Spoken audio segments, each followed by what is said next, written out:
नमो गुरुभ्यः। ओम शांति शांति शांति। ಎಚ್ಚರ ಕನಸುಗಳಲ್ಲಿ ತೋರುವ ದೇಶ ನಿಮಿತ್ತ ಬುದ್ಧಿಗಳು ಸ್ವತಂತ್ರವಾಗಿರುತ್ತವೆ. ಎಚ್ಚರದಲ್ಲಿ ಕನಸಿನಲ್ಲಿ ತೋರಿಕೊಳ್ಳುವ ಕಾಲ ಬೇರೆ ಬೇರೆಯಾಗಿವೆ ಅಂತ ಹೇಳಿದರು. ಜನರಿಗೆ ಎಂದೆಂದಿಗೂ ಪ್ರಪಂಚವು ಎಚ್ಚರದ ಪ್ರಪಂಚವು ಒಂದೇ ಆಗಿರುತ್ತದೆ, ಕನಸಿನಲ್ಲಿ ದಿನಕ್ಕೊಂದು ಬೇರೆಯಾಗಿರುತ್ತಿದೆ ಅಂತ ಈ ಕಲ್ಪನೆ ಬರುತ್ತಿತ್ತಲ್ಲ. ಎಂದೆಂದಿಗೂ ಅನ್ನುವ ಕಾಲವು ಯಾವುದು ಅಂತ ವಿಚಾರ ಮಾಡಿದರೆ ಅದು ಎಚ್ಚರದ ಕಾಲವೇ ಅಂತ ನಿರ್ಣಯ ಬಂತು. ಅದರಂತೆಯೇ ಈಗ ಎಚ್ಚರ ಕನಸುಗಳಲ್ಲಿ ತೋರುವ ದೇಶವಾದರೂ ಅವುಗಳಿಗೆ ಬೇಕಾಗಿರುವ ನಿಮಿತ್ತ ಅಂದರೆ ಕಾರ್ಯಕಾರಣ ಭಾವ, ಅದು ಎಚ್ಚರದಲ್ಲಿರುವುದು ಬೇರೆಯಾಗಿರುತ್ತದೆ, ಕನಸಿನಲ್ಲಿರುವುದು ಬೇರೆಯಾಗಿರುತ್ತದೆ. ಒಂದಕ್ಕೊಂದು ಸಂಬಂಧವಿಲ್ಲ ಅನ್ನುವುದನ್ನು ತೋರಿಸಿಕೊಡ್ತಾ ಇದ್ದಾರೆ. ಮೇಲೆ ಹೇಳಿದ ಯುಕ್ತಿಗಳನ್ನು ಎಚ್ಚರ ಕನಸುಗಳ ದೇಶ ನಿಮಿತ್ತ ಬುದ್ಧಿಗಳಿಗೂ ಹೊಂದಿಸಿಕೊಳ್ಳಬೇಕು. ಏಕೆಂದರೆ ಕಾಲಪ್ರವಾಹವು ಹೇಗೆ ಎರಡವಸ್ಥೆಗಳಿಗೂ ಬೇರೆ ಬೇರೆ ಆಗಿರುವುದೋ ಅದರಂತೆ ದೇಶ ನಿಮಿತ್ತ ಬುದ್ಧಿಗಳು ಬೇರೆ ಬೇರೆ ಆಗಿರುತ್ತವೆ. ಇವುಗಳನ್ನು ವಿಮರ್ಶನೆ ಮಾಡುವಾಗ ಎಚ್ಚರಕ್ಕೆ ಬಂದ ನಂತರ ಹೇಗನಿಸುತ್ತದೆಯೋ ಹಾಗೆ ವಿಚಾರ ಮಾಡಬಾರದು ಅಂತ ಹೇಳ್ತಾ ಬಂದಿದೆ. ಕನಸಿನ ಅನುಭವದಿಂದ ಕನಸನ್ನು ನೋಡಬೇಕು, ಎಚ್ಚರದ ಅನುಭವದಿಂದ ಎಚ್ಚರ ನೋಡಬೇಕು. ಎಚ್ಚರದಲ್ಲಿ ತೋರುವ ಕಾಲವು ಬೇರೆ, ಕನಸಿನಲ್ಲಿ ತೋರಿಕೊಳ್ಳುವ ಕಾಲವು ಬೇರೆ. ಎಚ್ಚರದ ಕಾಲದಲ್ಲಿಯೇ ಕನಸಾಗುವುದು. ಎಚ್ಚರದ ಕಾಲದಲ್ಲಿ ಕನಸಾದರೆ ರಾತ್ರಿ ಕನಸಾಗುತ್ತಿದೆ ಅಂತ ಜನರು ಹೇಳಿಕೊಳ್ಳುತ್ತಾರಲ್ಲ, ಹಾಗಾದರೆ ರಾತ್ರಿ 10, 11, 12 ಅಂತ ತೋರಿಸಬೇಕು. ಆದರೆ ಹಾಗೆ ತೋರಿಸುವುದಿಲ್ಲ. ಕನಸಿನಲ್ಲಿ ಹಗಲಾಗಿರುತ್ತದೆ ಅಥವಾ 3 ಗಂಟೆಯಾಗಿರುತ್ತದೆ. ಹೀಗಿರುವಾಗ ಎಚ್ಚರದ ಕಾಲವಾದರೆ ರಾತ್ರಿ ಇರಬೇಕೋ ಇಲ್ಲವೋ, ಆದರೆ ಹಗಲಾಗಿ ತೋರಿಸಬೇಕು. ಈಗ ಎಚ್ಚರದಲ್ಲಿ ಮಳೆಗಾಲವಿದೆ, ಅಲ್ಲಿ ಚಳಿಗಾಲ ಇರಬಹುದು. ಆದ್ದರಿಂದ ಕಾಲವು ಬೇರೆ ಬೇರೆ. ಇದರಂತೆಯೇ ದೇಶವು ಬೇರೆ ಬೇರೆ, ನಿಮಿತ್ತಗಳು ಬೇರೆ ಬೇರೆ ಅನ್ನುವುದನ್ನು ತೋರಿಸ್ತಾ ಇದ್ದಾರೆ. ಆಯಾ ದೇಶ ನಿಮಿತ್ತಗಳು ಆಯಾ ಅವಸ್ಥೆಗೆ ಬಂತು ಬಿದ್ದಿರುತ್ತವೆ. ಅಂತೂ ಈ 2 ಅವಸ್ಥೆಗಳ ಕಾಲಗಳಿಗೂ ನಿಮಿತ್ತಗಳಿಗೂ ಪರಸ್ಪರವಾಗಿ ಯಾವ ಸಂಬಂಧವೂ ಇರುವುದಿಲ್ಲ. ನಾವು ವಿಚಾರ ಮಾಡುವಾಗ ಎಚ್ಚರದ ಅವಸ್ಥೆಯಲ್ಲಿ ಏನೇನು ಕಟ್ಟು ಬಿದ್ದಿದೆ ಎನ್ನುವುದನ್ನು ಮೊದಲಿಗೆ ಹೇಳಿಕೊಂಡು ಬಂದಿದೆ. ಎಚ್ಚರದ ಅವಸ್ಥೆಯಲ್ಲಿ ದೇಶ, ಕಾಲ, ಪ್ರಪಂಚ, ಕಾರ್ಯಕಾರಣ ಭಾವ, ಜೀವರಾಶಿ ಎಲ್ಲವೂ ಎಚ್ಚರದಲ್ಲಿ ಇರುತ್ತಿದೆ. ಆ ಎಚ್ಚರದ ಅವಸ್ಥೆ ಹೋಯಿತು ಅಂದರೆ ಯಾವುದೊಂದು ಮುರುಕು ಕೂಡ ಉಳಿದುಕೊಳ್ಳುವುದಿಲ್ಲ. ಕನಸಿನಲ್ಲಿ ತೋರುವ ದೇಶ ಬೇರೆ, ಕಾಲ ಬೇರೆ, ಪ್ರಪಂಚ ಬೇರೆ, ಜೀವರಾಶಿ ಬೇರೆ. ಕನಸಿನ ಅವಸ್ಥೆ ಹೋಯಿತು ಅಂದರೆ ಅದನ್ನು ಉಳಿಸಿಕೊಳ್ಳುವುದಕ್ಕೆ ಬರುವುದು. ಆದ್ದರಿಂದಲೇ 2 ಅವಸ್ಥೆಗಳಿಗೂ ಯಾವ ತರದ ಸಂಬಂಧವೂ ಇಲ್ಲ ಅಂತ ಇದರಿಂದ ಗೊತ್ತಾಗುತ್ತಿದೆ. ಹಿಂದೆ ಹೆಗ್ಗುರುತುಗಳಲ್ಲಿ ಅವಸ್ಥೆಗಳಿಗೆ ಪರಸ್ಪರ ಸಂಬಂಧವಿಲ್ಲ ಅಂತ ತೋರಿಸಿಕೊಂಡು ಬಂದಿದ್ದಾರೆ. ಆದರೂ ಜನರಿಗೆ ಏನಾದರೂ ಒಂದು ಸಂಬಂಧ ಇರಬೇಕು ಅಂತ ಕಲ್ಪನೆ ಮಾಡುತ್ತಾರೆ. ಹಾಗೆ ಕಲ್ಪನೆ ಮಾಡುವುದು ಯಾವುದು? ಎಚ್ಚರದ ಬುದ್ಧಿ. ಅನುಭವದಿಂದ ನೋಡುವುದು ಬೇರೆ, ಎಚ್ಚರದ ಬುದ್ಧಿಯಿಂದ ನೋಡುವುದು ಬೇರೆ. ಎಚ್ಚರದ ಬುದ್ಧಿಯಿಂದ ಯಾರು ನೋಡ್ತಾ ಇದ್ದಾರೆಯೋ ಅವರಿಗೆ ಎಚ್ಚರದಲ್ಲಿಯೇ ಕನಸಾಗುತ್ತಿದೆ ಅನ್ನೋದು, ಎಚ್ಚರದ ದೇಶದಲ್ಲಿಯೇ ಕನಸಾಗುತ್ತಿದೆ ಅಂತ ಹೇಳುವುದು, ಸಂಬಂಧ ಐತಿ ಅಂತ ಹೇಳುವುದು, ಇಂಥವೆಲ್ಲ ಪಡೆದು ಬರುತ್ತಿವೆ. ಅನುಭವದಿಂದ ನೋಡಿಕೊಂಡರೆ ಕನಸಿರುವಾಗ ಎಚ್ಚರ ಇರುತ್ತಿದೆಯೇ? ಮತ್ತು ಎಚ್ಚರ ಏನಿದ್ದರೆ ಎಚ್ಚರದ ದೇಶ, ಕಾಲ, ಜೀವರಾಶಿ, ನಿಮಿತ್ತ ಹೇಗಿರ್ತವು? ಇರುವುದು. ಆದ್ದರಿಂದಲೇ ಸಲೀಸಾಗಿ ತಿಳ್ಕೊಂಡು ಬಿಡಬಹುದು. ಅದನ್ನೇ ಇಲ್ಲಿ ತೋರಿಸ್ತಾ ಇದ್ದಾರೆ. ದೇಶವಾಗಲಿ ಕಾರ್ಯಕಾರಣ ಭಾವವಾಗಲಿ ಇರುವುದಿಲ್ಲ ಅನ್ನುವುದಕ್ಕೆ ಮೊದಲಿಗೆ ದೇಶದ ಸಂಬಂಧವಿಲ್ಲ ಅನ್ನುವುದನ್ನು ಹೇಳ್ತಾರೆ. ಅಮಾವಾಸ್ಯೆ ರಾತ್ರಿ ಮೈಸೂರಿನಲ್ಲಿ ತನ್ನ ಮನೆಯ ಮಹಡಿಯ ಮೇಲೆ ಮಲಗಿರುವ ಪಾರ್ಶ್ವವಾಯು ರೋಗಿಯೊಬ್ಬನಿಗೆ ಮಟಮಟ ಮಧ್ಯಾಹ್ನದ ಹೊತ್ತಿನಲ್ಲಿ ತಾನು ಶಾಂತಿ ಸಾಗರದ ಅಲೆಗಳ ಹೊಡೆತಕ್ಕೆ ಸಿಕ್ಕಿ ಪ್ರಾಣ ಉಳಿಸಿಕೊಳ್ಳುವುದಕ್ಕಾಗಿ ಈಜಾಡುತ್ತಿರುವಂತೆ ಕನಸಾಗಬಹುದು. ಹೀಗಿರುವಲ್ಲಿ ಎರಡರ ಸ್ಥಳಗಳಿವೆ. ಈ ಎರಡೂ ಸ್ಥಳಗಳಲ್ಲಿ ಕಾಣಬರುವ ವಿಷಯಗಳಿಗಾದರೂ ಯಾವ ಸಂಬಂಧವನ್ನು ಕಲ್ಪಿಸುವುದಕ್ಕೆ ಆದೀತು? ಈ ಎರಡು ಅವಸ್ಥೆಗಳಲ್ಲಿ ಕಾಣಬರುವ ಶರೀರ, ಇಂದ್ರಿಯಗಳು, ಮನಸ್ಸು, ಬುದ್ಧಿ, ಅಹಂಕಾರ ಇವುಗಳಿಗೆ ಒಂದಕ್ಕೊಂದಕ್ಕೆ ಅತ್ಯಂತ ವೈಲಕ್ಷಣ್ಯವಿರುವುದು ನಮ್ಮೆಲ್ಲರ ಅನುಭವದಲ್ಲಿಯೂ ಇದೆ. ಈಗ ದೇಶದ ಸಂಬಂಧವಿಲ್ಲ ಅಂತ ತೋರಿಸುವಾಗ ಅನುಭವಕ್ಕನುಸರಿಸಿ ನೋಡಬೇಕು. ಅಮಾವಾಸ್ಯೆಯ ರಾತ್ರಿ ಇವನು ಮಲಿಕೊಂಡಿದ್ದಾನೆ ಮೈಸೂರಲ್ಲಿ.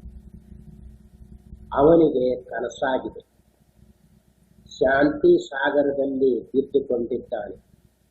ಅಲ್ಲಿ ಪ್ರಾಣ ಉಳಿಸಿಕೊಳ್ಳುವುದಕ್ಕಾಗಿ ಅವನು ಹಗಲು ಹೊತ್ತಾಗಿದೆ, ಜೋರಾಗಿ ಈಸ್ತಾ ಇದ್ದಾನೆ. ಯಾರವನು? ಪಾರ್ಶ್ವವಾಯು ಹೊಡೆದಿದೆ. ಎಚ್ಚರದ ಅವಸ್ಥೆಯಲ್ಲಿ ಪಾರ್ಶ್ವವಾಯು ಹೊಡೆದಿದೆ. ಅವನಿಗೆ ಕನಸಾಗಿದೆಯಲ್ಲ, ಶಾಂತಿ ಸಾಗರದಲ್ಲಿ ಬಿದ್ದಿದ್ದಾನೆ, ಪ್ರಾಣ ಉಳಿಸಿಕೊಳ್ಳುವುದಕ್ಕಾಗಿ ಒಂದೇ ಸಮನೆ ಈಶಾಡ್ತಾ ಇದ್ದಾನೆ. ಪಾರ್ಶ್ವವಾಯು ಹೊಡೆದವರಿಗೆ ನೀರಲ್ಲಿ ಚೆಲ್ಲಿ ಈಸುವುದಕ್ಕೆ ಬರುತ್ತಿದೆಯೇ? ಎಲ್ಲ ಮತ್ತೆ ಈಸ್ತಾ ಇದ್ದಾನಲ್ಲ. ಹಾಗಾದರೆ ಎಚ್ಚರದಲ್ಲಿರುವ ಶರೀರವು ಕನಸಿನಲ್ಲಿರುವ ಶರೀರವೇ? ಎಚ್ಚರದಲ್ಲಿರುವ ಇಂದ್ರಿಯಗಳು ಕನಸಿನಲ್ಲಿರುವ ಇಂದ್ರಿಯಗಳೇ? ಎಚ್ಚರದಲ್ಲಿರುವ ಪ್ರಾಣಗಳು ಕನಸಿನಲ್ಲಿರುವ ಪ್ರಾಣಗಳೇ? ಎಚ್ಚರದಲ್ಲಿರುವ ಮನಸ್ಸು, ಬುದ್ಧಿ, ಚಿತ್ತ, ಅಹಂಕಾರ ಕನಸಿನಲ್ಲಿರುವ ಮನಸ್ಸು, ಬುದ್ಧಿ, ಚಿತ್ತ, ಅಹಂಕಾರವೇ? ಎಚ್ಚರದಲ್ಲಿ ನಾನು ಅಂತ ಈಗ ಅಯ್ಯೋ ನನಗೆ ಪಾರ್ಶ್ವವಾಯು ಹೊಡೆದೈತಿ, ಏನು ಗತಿ ಅಂತ ಅಳ್ತಾ ಇದ್ದಾನಲ್ಲ, ಇವನು ಕನಸಿನಲ್ಲಿ ಇದ್ದುಕೊಂಡಿರುವ ಜೀವನೇ ಅಲ್ಲಿ ನಾನು ಅಂತ ವ್ಯವಹಾರ ಮಾಡ್ತಾನಲ್ಲ. ಎಚ್ಚರದಲ್ಲಿ ಇರುವವನೇ ಅವನು, ನಾನನ್ನುವವನು ಕನಸಿನಲ್ಲಿ. ಯಾಕೆ ಅಂದ್ರೆ ಅಲ್ಲಿ ಪ್ರಾಣ ಉಳಿಸಿಕೊಳ್ಳುವುದಕ್ಕಾಗಿ ಜೋರಾಗಿ ಈಸ್ತಾ ಇದ್ದಾನೆ ಅಲ್ಲಿರುವ ಜೀವ. ಅದಕ್ಕಾಗಿ ಶರೀರದಿಂದ ಹಿಡಿದುಕೊಂಡು ಅಹಂಕಾರದ ಪರ್ಯಂತ ಎರಡು ಅವಸ್ಥೆಗಳಲ್ಲಿಯೂ ಯಾವ ಸಂಬಂಧವೂ ಇರುತ್ತದೆ. ಅನುಭವದಲ್ಲಿರುವಂತೆ ನೋಡಿಕೊಂಡ್ರೆ ಹೌದು ಅಂತ ಗೊತ್ತಾಗ್ತದೆ. ಇದನ್ನು ತಿಳಿಸುವುದಕ್ಕಾಗಿಯೇ ಶಾಸ್ತ್ರ ಬಂದೈತಿ. ಯಾವ ಅಭಿಪ್ರಾಯದಿಂದ ಈ ಅವಸ್ಥೆಗಳನ್ನು ವಿಚಾರ ಮಾಡ್ತೈತಿ ಅಂದ್ರೆ, ಎರಡು ಅವಸ್ಥೆಗಳಲ್ಲಿ ತೋರಿಕೊಳ್ಳುವ ಶರೀರೇಂದ್ರಿಯಾದಿಗಳ ಸಂಬಂಧವೂ ನಿನಗಿಲ್ಲ, ಜೀವತ್ವವೂ ನೀನಲ್ಲ. ಇದೆರಡಕ್ಕಿಂತಲೂ ಬೇರೆಯಾಗಿರುವ ಆತ್ಮನೇ ನೀನಾಗಿದ್ದೀಯೇ, ವ್ಯಾಪಕ ರೂಪನಾಗಿರುವ ಆತ್ಮನು ಅಂತ ತೋರಿಸ. ಅದನ್ನು ಅನುಭವದಲ್ಲಿ ಇರುವಂತೆ ನೋಡಿಕೊಂಡು ನಿರ್ಣಯ ಮಾಡಿಕೊಳ್ಳಲಿ ಎನ್ನುವುದಕ್ಕಾಗಿ ಇದರ ವಿಚಾರ. ಈಗ ನಾವು ಅನುಭವಕ್ಕೆ ಅನುಸರಿಸಿ ನೋಡಿದರೆ ಸಲೀಸಾಗಿ ಗೊತ್ತಾಗುವಂತೆ ಇದ್ದರೂ ಅನುಭವದಿಂದ ನೋಡುವುದಕ್ಕೆ ತಯಾರಿಲ್ಲ. ಎಚ್ಚರಕ್ಕೆ ಬಂದ ನಂತರ ಹೇಗನಿಸುತ್ತಿದೆಯೋ ಹಾಗೆ ನೋಡುವುದಕ್ಕೆ ಹೋಗ್ತಾ ಇದ್ದೇವೆ. ಮುಂದುವರಿ. ಎಚ್ಚರದಲ್ಲಿ ಇರುವ ಶರೀರಾದಿಗಳು ಕನಸಿನಲ್ಲಿ ಅಲ್ಲಿ ಪಾರ್ಶ್ವವಾಯು ಮೊದಲಾದ್ದು ಹೊಡೆದಿದೆಯಲ್ಲ, ಇದು ಬೇರೆ. ಕನಸಿನಲ್ಲಿ ಸರಿಯಾಗಿರುವ ಶರೀರ ಬೇರೆ. ಅನುಭವದಲ್ಲಿ ಇರುವಂತೆ ನೋಡಿಕೊಂಡ್ರೆ ಎಚ್ಚರದಲ್ಲಿ ಮುಂದಕ್ಕೆ ಎದ್ದು ಹೋಗುವುದಕ್ಕೆ ಬರುವುದಿಲ್ಲ. ಕಾಲಿಗೆ ಹುಣ್ಣಾಗಿದೆ, ಅಯ್ಯೋ ಜಲಬಾಧಿಗೆ ಹೋಗುವುದು ಬಹಳ ಕಷ್ಟವಾಗಿದೆ ಅಂತ ಅನಿಸಿದೆ. ಕನಸಿನಲ್ಲಿ ಬರ್ರಂತ ಓಡಾಡ್ತಾ ಇದ್ದಾರೆ. ಹೇಗೆ ಓಡಾಡುವುದಕ್ಕೆ ಬಂತು? ಈಗ ಎಚ್ಚರದಲ್ಲಿ ನನ್ನ ಕಾಲಿಗೆ ಹುಣ್ಣಾಗೈತಿ, ಮುಂದಕ್ಕೆ ಒಂದು ಹೆಜ್ಜೆಯನ್ನು ಇಡುವುದು ಕೂಡ ನನಗೆ ಸಾಧ್ಯವಿರಲಿಲ್ಲ. ಈಗ ಕನಸಿನಲ್ಲಿ ಸಲೀಸಾಗಿ ತಿರುಗಾಡ್ತಾ ಇದ್ದೇನಲ್ಲ, ಏನಿದು ಅಂತ ಸಂಶಯ ಮಾಡ್ಕೋಬೇಕೋ ಇಲ್ವೋ? ಮಾಡ್ಕೋಬೇಕು. ಆದರೆ ಹಾಗೆ ಬರುತ್ತಿದೆಯೇ ಸಂಶಯ? ಯಾಕೆ ಬರುವುದಿಲ್ಲ? ಎಚ್ಚರದ ನೆನಪು ಕನಸಿನಲ್ಲಿ ಬಂದ್ರಲ್ಲ, ಇದರಿಂದ ಏನು ಗೊತ್ತಾಗುತ್ತಿದೆ? ಎಚ್ಚರದಲ್ಲಿರುವ ಶರೀರವು ಎಚ್ಚರಕ್ಕೆ ಕಟ್ಟು ಬಿಟ್ಟಿದೆ, ಕನಸಿನಲ್ಲಿರುವ ಶರೀರವು ಕನಸಿನಲ್ಲಿರುವ. ಎಚ್ಚರದಲ್ಲಿರುವ ಇಂದ್ರಿಯಗಳು ನೋವಾಗುವಾಗ ಇಂದ್ರಿಯ ಮನಸ್ಸುಗಳಿಗೆ ಆ ನೋವು ಸಂಬಂಧ ಇರ್ತದೆ. ಅದಕ್ಕನ ಕಾಲು ಮುಂದಕ್ಕೆ ಎಷ್ಟು ಬಿಟ್ಟಿತ್ತು, ಇಲ್ಲಿ ನಾಡಿ ಗುಡುವಾಗ್ತವು, ಕಾಲು ಮುಂದಕ್ಕೆ ಚಾಚರಿ ಅಂದ್ರೆ ಯಾರಾದ್ರೂ ಕಾಲು ಅಂತ ಹೀಗಂತಾರೆ, ನೋವಾಗ. ಹೀಗೆ ಇರುತ್ತಿದೆಯಲ್ಲ, ಕನಸಿನಲ್ಲಿ ಸಲೀಸಾಗಿ ತಿರುಗಾಡ್ತಾ ಇರ್ತಾರೆ. ಅಲ್ಲಿರುವ ಇಂದ್ರಿಯಗಳು ಬೇರೆ, ಮನಸ್ಸು ಬೇರೆ. ಇದೇ ಜೀವ ಅಲ್ಲಿದ್ರೆ ನನ್ನ ಕಾಲಿಗೆ ನೋವಾಗೈತಿ ಅಂತ ಅವನಿಗೆ ಗೊತ್ತಾಗಬೇಕೋ ಇಲ್ವೋ? ಆಗಿದೆಯೇ? ಇದರಿಂದ ಎಚ್ಚರದಲ್ಲಿರುವ ಶರೀರೇಂದ್ರಿಯಾದಿಗಳು ನಾನನ್ನುವ ಜೀವಕ್ಕೂ ಬೇರೆ, ಕನಸಿನಲ್ಲಿರುವ ಶರೀರೇಂದ್ರಿಯಾದಿಗಳು ಅಲ್ಲಿ ಶರೀರೇಂದ್ರಿಯಾದಿಗಳು ನಾನು ಅನ್ನುವ ಜೀವತ್ವ ಬೇರೆ. ಈಗ ಇದನ್ನು ವಿಮರ್ಶನೆ ಮಾಡುವಾಗ ಯಾವುದರಿಂದ ಎಚ್ಚರದಲ್ಲಿರುವುದು ಕನಸಿಗೆ ಬಂದಿಲ್ಲ, ಕನಸಿನಲ್ಲಿರುವುದು ಎಚ್ಚರಕ್ಕೆ ಬಂದಿಲ್ಲ ಅಂತ ತಿಳ್ಕೊಳ್ತಾ ಇದ್ದೇವೆ. ಅದನ್ನು ತಿಳ್ಕೋಬೇಕು, ಅದು ಬೇಕಾಗಿದೆ. ಯಾವುದರಿಂದ ಎಚ್ಚರದಲ್ಲಿರುವ ಸಾಮಗ್ರಿ ಕನಸಿಗೆ ಬರಲಿಲ್ಲ, ಕನಸಿನಲ್ಲಿರುವ ಸಾಮಗ್ರಿ ಎಚ್ಚರಕ್ಕೆ ಬರಲಿಲ್ಲ ಅಂತ ತಿಳ್ಕೊಂಡಿದ್ದಾನೆ. ಯಾವುದರಿಂದ ತಿಳ್ಕೊಂಡ ನೋಡು, ಅದು ಎರಡಕ್ಕೂ ಸಮಾನವಾಗಿ, ಎರಡಕ್ಕಿಂತಲೂ ದೊಡ್ಡದಾಗಿ, ಎರಡನ್ನೂ ವ್ಯಾಪಿಸಿಕೊಂಡು, ಎರಡರ ರೂಪವನ್ನು ಅದೇ ಧರಿಸಿದೆ. ಅದರಿಂದಲೇ ಒಂದಕ್ಕೊಂದು ಸಂಬಂಧವಿಲ್ಲ ಅಂತ ಗೊತ್ತಾಗಿದೆ. ಹೀಗೆ ನೋಡಿಕೊಂಡಾಗ ನಮಗೆ ಸ್ವರೂಪ ಯಾವುದು? ಈಗೈತಲ್ಲ, ಇದನ್ನ ಮತ್ತ ಇಷ್ಟೊತ್ತನಕ ಹೇಳಿದ್ದೇನಾಯ್ತು? ಹೊಳೆಯ ಹುಣಸೆ ಹಣ್ಣು ತೊಳೆದಂಗಾಯ್ತು. ಯಾಕೆಂದ್ರೆ ಆ ತತ್ವವನ್ನು ತಿಳಿದುಕೊಳ್ಳಲಿ ಅಂತ ಈಗ ವಿಚಾರ ಮಾಡ್ತಾ ಇದೆ. ಈಗ ಹಾಗೆ ವಿಮರ್ಶನೆ ಮಾಡಿ ನೋಡಿದರೆ ಏನು ಗೊತ್ತಾಗುತ್ತಿದೆ? ಎಚ್ಚರದಲ್ಲಿರುವ ಸಾಮಗ್ರಿ ಕನಸಿಗೆ ಬಂದಿದೆ, ಕನಸಿನಲ್ಲಿರುವ ಸಾಮಗ್ರಿ ಎಚ್ಚರಕ್ಕೆ ಬಂದಿದೆ. ಹಾಗಾದರೆ ಎರಡನ್ನು ತುಲನಾ ಮಾಡಿ ನೋಡುವುದು ಯಾವುದು? ಎರಡನ್ನೂ ಕೆಳಗೆ ತೋರಿಸ್ತೈತಲ್ಲ, ವ್ಯಾಪಕ ರೂಪನಾದ ಆತ್ಮ ಅಂತ ಗೊತ್ತಾಗಿದೆಯಲ್ಲ, ಅದೇ ಪ್ರತಿಯೊಬ್ಬರ ಸ್ವರೂಪ. ಅದನ್ನು ತಿಳಿಸಾಕ್ತದೆ.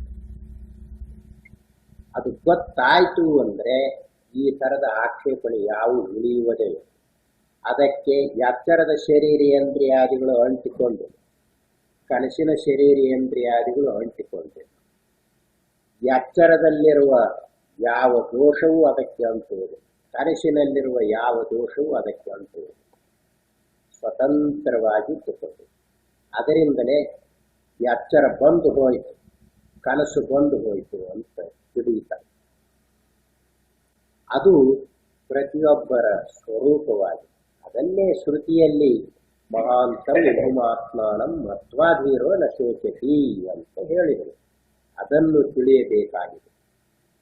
ಅವಸ್ಥೆಗಳನ್ನು ಹೇಳುವುದು ಅವಸ್ಥೆಗಳಿಗಾಗಿ ಅಲ್ಲ, ನಮ್ಮ ಆತ್ಮನನ್ನು ಇರುವಂತೆ ತಿಳಿದುಕೊಂಡ್ರೆ ಲಾಭ. ಈ ಅವಸ್ಥೆ ಹೀಗೈತಿ, ಆ ಅವಸ್ಥೆ ಹಾಗೈತಿ ಅಂತ ಆಯ್ತು. ಇದನ್ನು ತಿಳ್ಕೊಂಡ್ರೆ ಏನಾಗುತ್ತೆ ನಮಗೆ? ಮತ್ತು ಅವಸ್ಥೆ ದುರವಸ್ಥೆ ಬರ್ತದೆ. ಏನಾಗಬೇಕಾಗಿದೆ? ನಮ್ಮ ಆತ್ಮನು ಹೇಗಿದ್ದಾನೆಯೋ ಹಾಗೆ ತಿಳಿದುಕೊಳ್ಳಬೇಕು. ಅದನ್ನು ತಿಳ್ಕೊಳ್ಳುವುದಕ್ಕೆ ಈ ಉಪಾಯವಾದ. ಹೇಗೆ ಉಪಾಯ?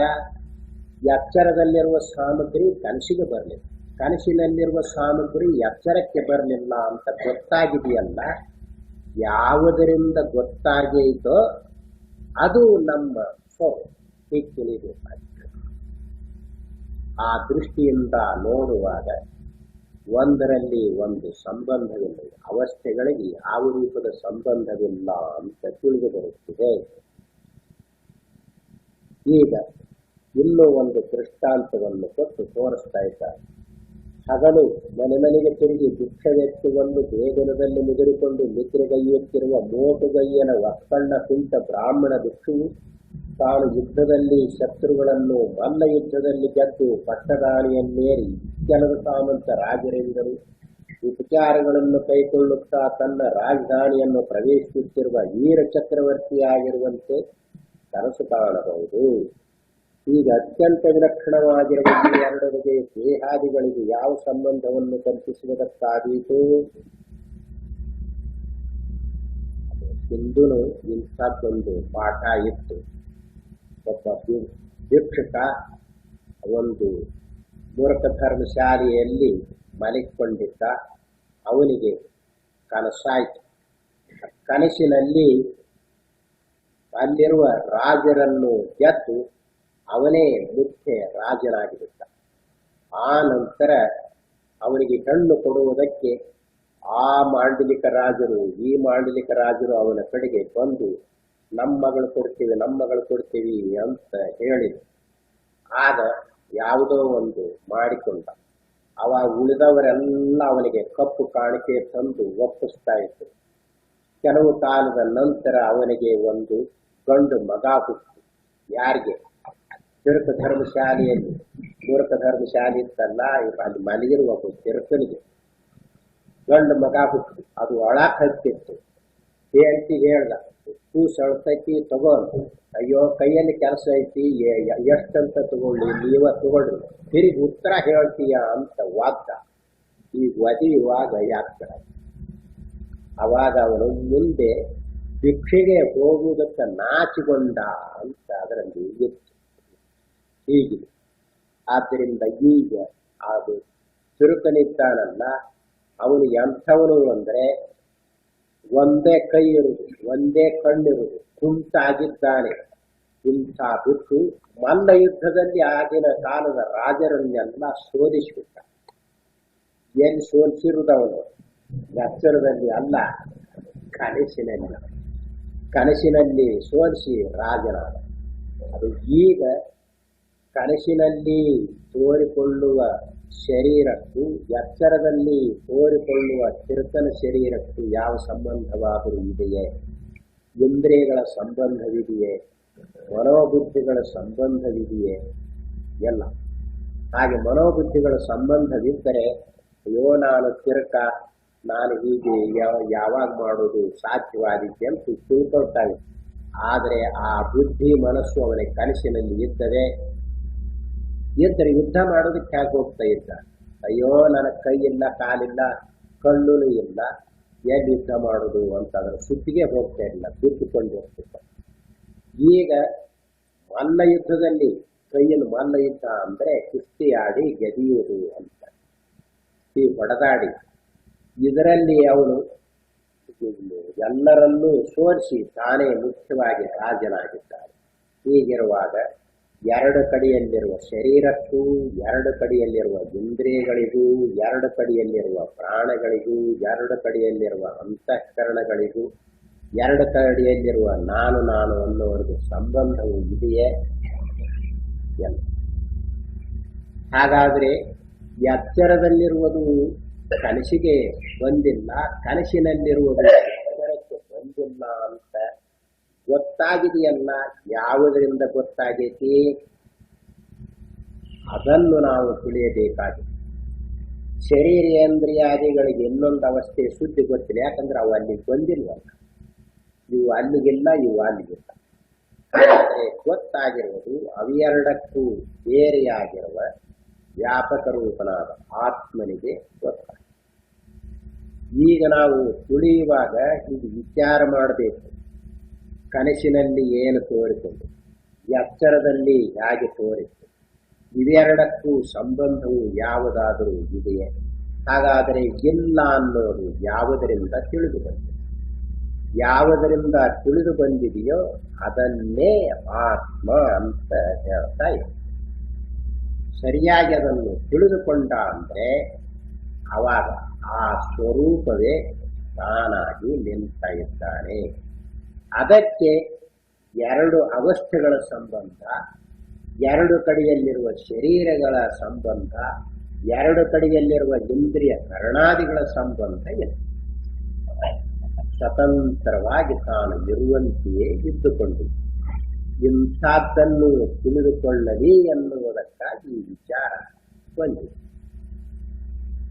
ಇವುಗಳೆರಡೂ ಏಕಕಾಲದಲ್ಲಿ ಒಬ್ಬ ವ್ಯಕ್ತಿಗೆ ಆಗುವ ಘಟನೆಗಳು ಎನ್ನಬಹುದೇ? ಕನಸು ಎಚ್ಚರದ ಸಂಸ್ಕಾರ ಎನ್ನುವವರಿಗೆ ಇಲ್ಲಿ ವರ್ಣಿಸಿರುವುದೆಲ್ಲವೂ ಅಡ್ಡಿಯಾಗಿರುತ್ತದೆ. ಪ್ರಚಾರದಲ್ಲಿ ಏನು ಬಂದಿದೆ ಅಂದ್ರೆ ಎಚ್ಚರದ ವಾಸನೆಯಿಂದ ಕನಸಾಗುತ್ತಿದೆ ಅಂತ ಹೇಳ್ತಾ ಇದ್ದಾರಲ್ಲ, ಈ ಸಂಸ್ಕಾರದಿಂದ ಇತ್ತು ಅಂದರೆ ಎರಡು ಅವಸ್ಥೆಗಳಲ್ಲಿ ಇದು ಹೊಂದುಗಡೆ ಆಗುತ್ತಿದೆಯೇ?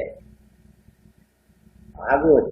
ಆದ್ದರಿಂದಲೇ ಎಚ್ಚರದ ಸಂಸ್ಕಾರವು ಕನಸನ್ನು ತೋರಿಸ್ತೈತಿ ಮನಸ್ಸಿನ ರೂಪದಿಂದ ಅಂತ ಬಂದಿದೆಯಲ್ಲ ಎಂದು ಅನುಭವದಲ್ಲಿರುವುದು ಎಲ್ಲರಿಗೂ. ಆದ್ದರಿಂದಲೇ ಹೀಗೆ ವಿಮರ್ಶನೆ ಮಾಡಿ ನೋಡಿದರೆ ಎರಡಕ್ಕೂ ಯಾವ ಸಂಬಂಧವೂ ಇಲ್ಲ. ಎರಡಕ್ಕಿಂತಲೂ ಬೇರೆಯಾದ ಆತ್ಮನೇ ತಾನಾಗಿದ್ದಾನೆ. ತನ್ನ ಸ್ವರೂಪಕ್ಕೆ ಇವುಗಳ ಸಂಬಂಧವಿಲ್ಲ. ಅವಸ್ಥೆಯ ಸಂಬಂಧವಿಲ್ಲ, ಶರೀರದ ಸಂಬಂಧವಿಲ್ಲ, ದೇಶದ ಸಂಬಂಧವಿಲ್ಲ, ಕಾಲದ ಸಂಬಂಧವಿಲ್ಲ, ಪ್ರಪಂಚದ ಸಂಬಂಧವಿಲ್ಲ. ಹೀಗಿಟ್ಟುಕೊಂಡು ಏಕೆಂದರೆ ಎರಡು ಅವಸ್ಥೆಯಲ್ಲೂ ಮನಸ್ಸು ಒಂದೇ ಆಗಿದ್ದರೆ ಸಂಸ್ಕಾರವನ್ನು ಕಲ್ಪಿಸಬಹುದು. ಎರಡಕ್ಕೂ ಮನಸ್ಸು ಒಂದೇ ಇದ್ದರೆ ಎಚ್ಚರದಲ್ಲಿರುವ ಮನಸ್ಸಿನ ಸಂಸ್ಕಾರದಿಂದ ವಾಸನೆಯಿಂದ ಕನಸಾಗಿದೆ ಅಂತ ಹೇಳುವುದು ಹೊಂದುತ್ತಿತ್ತು. ಈಗ ಎರಡು ಅವಸ್ಥೆಗಳಿಗೂ ಮನಸ್ಸು ಒಂದೇ ಐತಿ ಅಂತ ಕಲ್ಪಿಸಿದೆ. ಎಚ್ಚರದಲ್ಲಿರುವ ಮನಸ್ಸೇ ಕನಸಿನಲ್ಲಿ ಇತ್ತು ಅಂದ್ರೆ ಅವನು ಯುದ್ಧ ಮಾಡುವುದಕ್ಕೆ ಹೋಗ್ತಾ ಇದ್ನ ತುಂಟ ಕುರುಡ, ಅವನಿಗೆ ಆ ಭಾವನೆ ಬರುತ್ತಿತ್ತೆ ಎಲ್ಲ. ಯಾಕೆ? ಅಯ್ಯೋ ನನಗೆ ಎದ್ಲಿಲ್ಲ, ಬರುವುದು ಕಾಲಿಲ್ಲ, ಕಣ್ಣಿಲ್ಲ, ಕೈ ಅವರು ಕೂಡ ಯುದ್ಧ ಮಾಡುವುದು ಸಾಧ್ಯವಾದೀತೆ ಅಂತ ಅನಿಸುತ್ತೆ. ಆದ್ದರಿಂದ ಎರಡು ಕಡೆಯಲ್ಲಿರುವ ಮನಸ್ಸು ಒಂದೇ ಇದ್ರೆ ಹಾಗೆ ಹೇಳಬೇಕು. ಹಾಗೆ ಇರುವುದಕ್ಕೆ ಸಾಧ್ಯವಿದೆಯೇ? ಎಚ್ಚರದ ನೆನಪು ಕನಸಿನಲ್ಲಿ ಬರುತ್ತಿದೆಯೇ? ಹೀಗೆ ಬರದೇ ಇರುವಾಗ ಅಲ್ಲಿರುವ ಮನಸ್ಸು ಇಲ್ಲಿ ಐತೆ ಅಂದ್ರೆ ಏನರ್ಥ? ಬರೇ ಮನಸ್ಸಷ್ಟೇ ಅಲ್ಲ, ಈಗ ನಾನು ಅನ್ನುವನಿದ್ದಾನಲ್ಲ, ಎಚ್ಚರದ ನಾನೇ ಬೇರೆ, ಕನಸಿನ ನಾನೇ ಬೇರೆ. ಎಚ್ಚರದ ನಾನು ಅನ್ನುವವನು ಇದ್ರೆ ಕನಸಿನಲ್ಲಿ ಇರುವಾಗ ಯಾರಾದರೂ ಅವನ ಕುಂಡಿಯ ಮೇಲೆ ಒದೆಯುವುದಕ್ಕೆ ಬಂದಿದ್ದಾರಲ್ಲ, ಅಲ್ಲಿ ಯಾವ ಒದಗಿ ಬರ್ತಕ್ಕೋ ಹಾಗೆ ವ್ಯವಹಾರ ಮಾಡ್ತಾನೆ. ಒದಿಬೇಡಯಪ್ಪ, ಒದಿಬೇಡಯಪ್ಪ. ಎಚ್ಚರದಲ್ಲಿ ನಿನ್ನ ಕಡಿಸಿ ಹಾಕ್ತೇನೆ ಅಂತ ಅಂತಿದ್ದ. ಯಾಕಂದ್ರೆ ಎಚ್ಚರದಲ್ಲಿ ಬಲ ಇದ್ದಾಗ ಆ ಬಲ ಇರುವುದರಿಂದ ಹಾಗೆ ಹೇಳ್ತಾ ಇದ್ದ.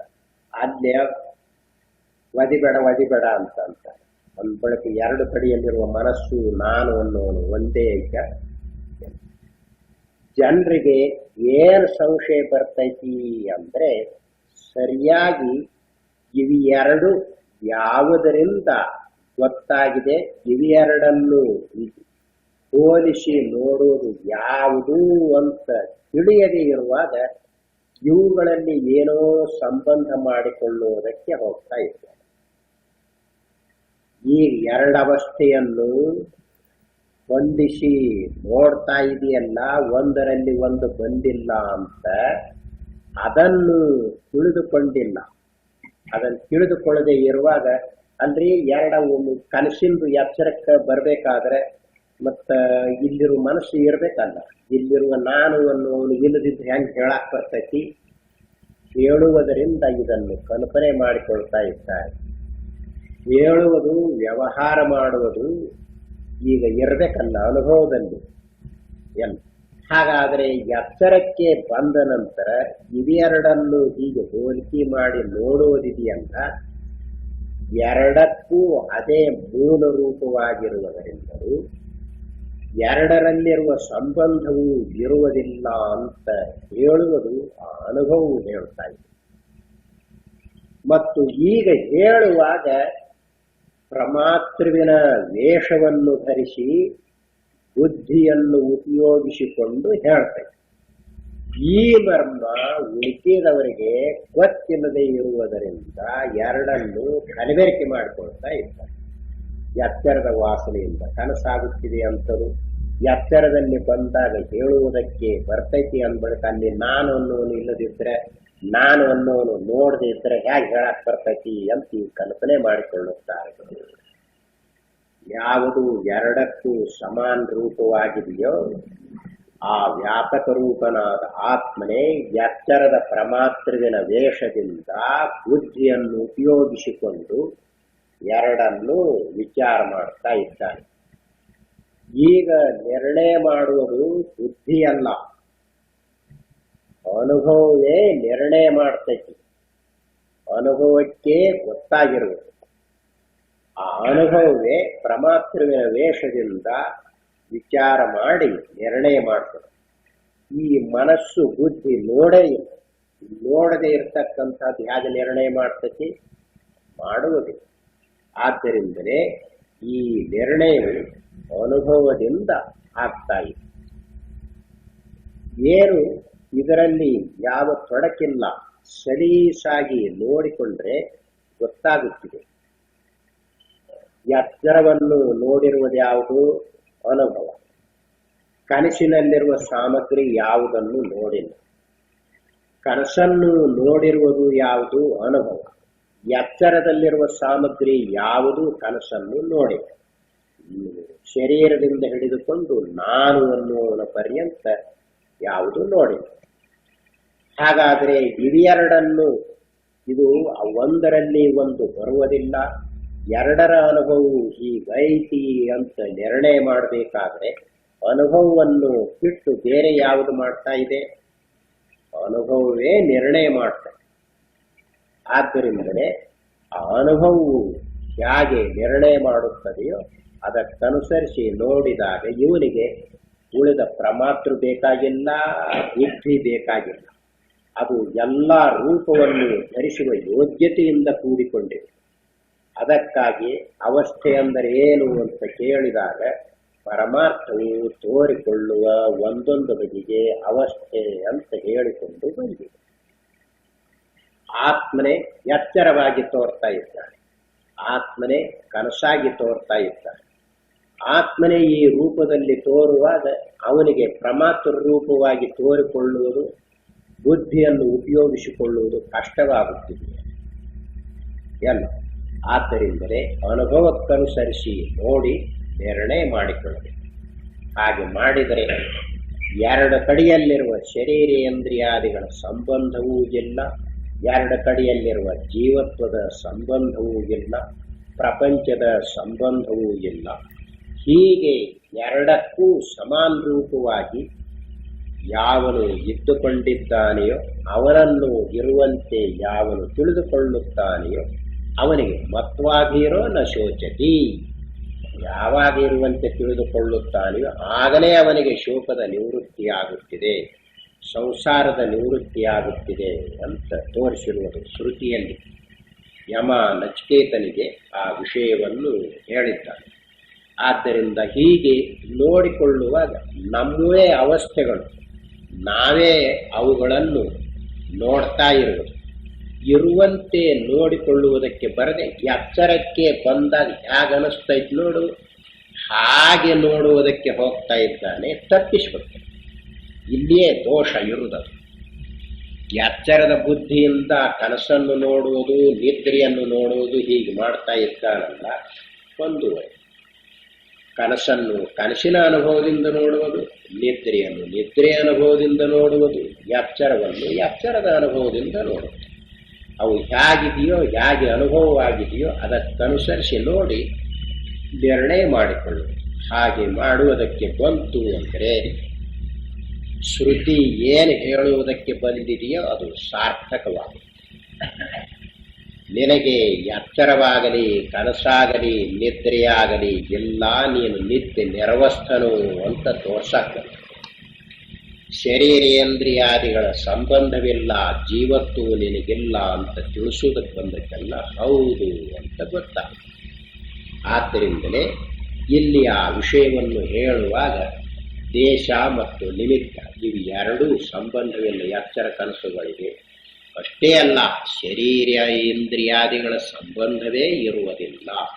ಒಂದು ಪಕ್ಷದಲ್ಲಿ ಮನಸ್ಸಿನ ಸಂಬಂಧ ಇತ್ತು ಅಂದರೆ ಯಾಕೆ ತಿಳ್ಕೊಳ್ಳಿಲ್ಲ?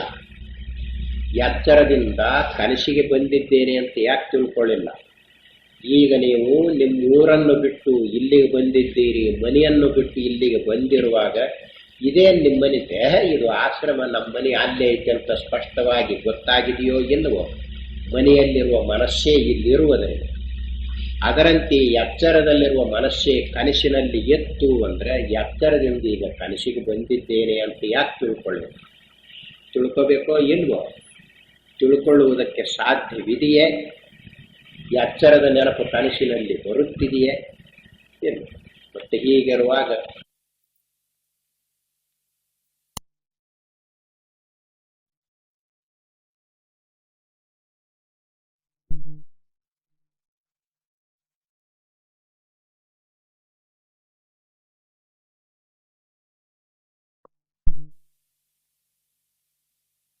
ಆದರೆ ಎಚ್ಚರ ಕನಸುಗಳಿಗೆ ಸಮಾನವಾದ ಕಾಲವಿಲ್ಲ. ಅವೆರಡೂ ಒಂದು ದೇಶದಲ್ಲಿರುವವೂ ಅಲ್ಲ.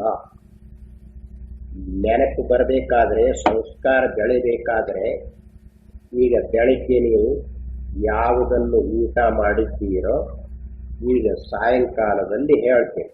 ಬೆಳಗಿನ ಕಾಲವೇ ಮುಂದುವರೆದು ಈಗ ರಾತ್ರಿ ಆಗಿದೆ. ಬೆಳಗ್ಗೆ ಯಾವ ಮನಸ್ಸು ನಿಮ್ಮದು ಇತ್ತೋ ಅದೇ ಈಗಲೂ ಇದ್ದುಕೊಂಡಿದೆ. ಅದರಲ್ಲಿ ಯಾವ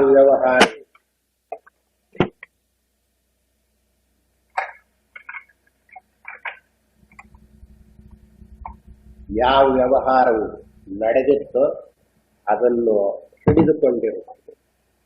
ಕಾಲ ಒಂದೇ ಇರಬೇಕು, ಅಂತಃಕರಣ ಒಂದೇ ಇರಬೇಕು. ಹೀಗಿದ್ದರೆ ಮಾತ್ರ ಅದರ ಸಂಸ್ಕಾರ ಉತ್ಥಾನವಾದಾಗ ನೆನಪು ಸ್ಮೃತಿ ಅಂತ ಹೇಳಿಸಿಕೊಳ್ಳುತ್ತದೆ.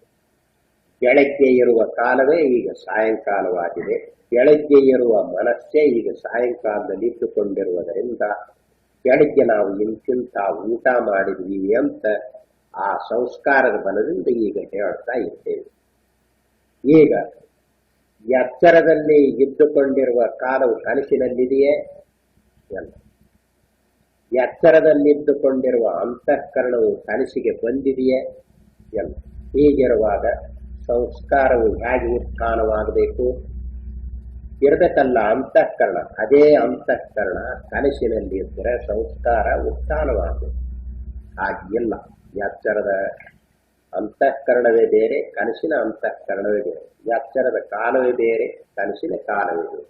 ಆದ್ದರಿಂದ ಸಂಸ್ಕಾರ ಎದ್ದುಕೊಳ್ಳುವುದಕ್ಕೆ ಬೇಕಾಗಿರುವ ಸಾಮಗ್ರಿ ಇಲ್ಲ. ಆದರೆ ಎಚ್ಚರ ಕನಸುಗಳಿಗೆ ಸಮಾನವಾದ ಕಾಲವಿಲ್ಲ. ಅವೆರಡೂ ಒಂದು ದೇಶದಲ್ಲಿರುವಲ್ಲ. ಅವುಗಳಲ್ಲಿ ಒಂದೊಂದರಲ್ಲಿಯೂ ಬೇರೆ ಬೇರೆ ತೆರನಾದ ದೇಶ ಕಾಲಗಳಿವೆ. ಹೀಗಿರುವಲ್ಲಿ ಅವಸ್ಥೆಗಳಿಗೆ ಕಾರ್ಯಕಾರಣವೆಲ್ಲಿ ಬಂದಿತು? ಈಗ ನಿಮಿತ್ತ ಅಂತ ಐತಲ್ಲ, ಆ ನಿಮಿತ್ತ ಕಾರ್ಯಕಾರಣ ಭಾವ ಜನರು ಕಲ್ಪನೆ ಮಾಡಿಕೊಳ್ತಾ ಇದ್ದಾರೆ. ಏನು? ಎಚ್ಚರ ಕಾರಣ, ಕನಸು ಕಾರ್ಯ ಅಂತ ಹೇಳುತ್ತಾರೆ.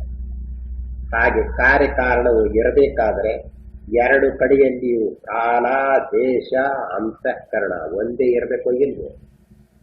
ಇದೆಯೇ? ಎಲ್ಲ. ಆದ್ದರಿಂದ ಕಾರ್ಯಕಾರಣ ಭಾವ ಹೇಗೆ ಹೊಂದುತ್ತಿದೆ?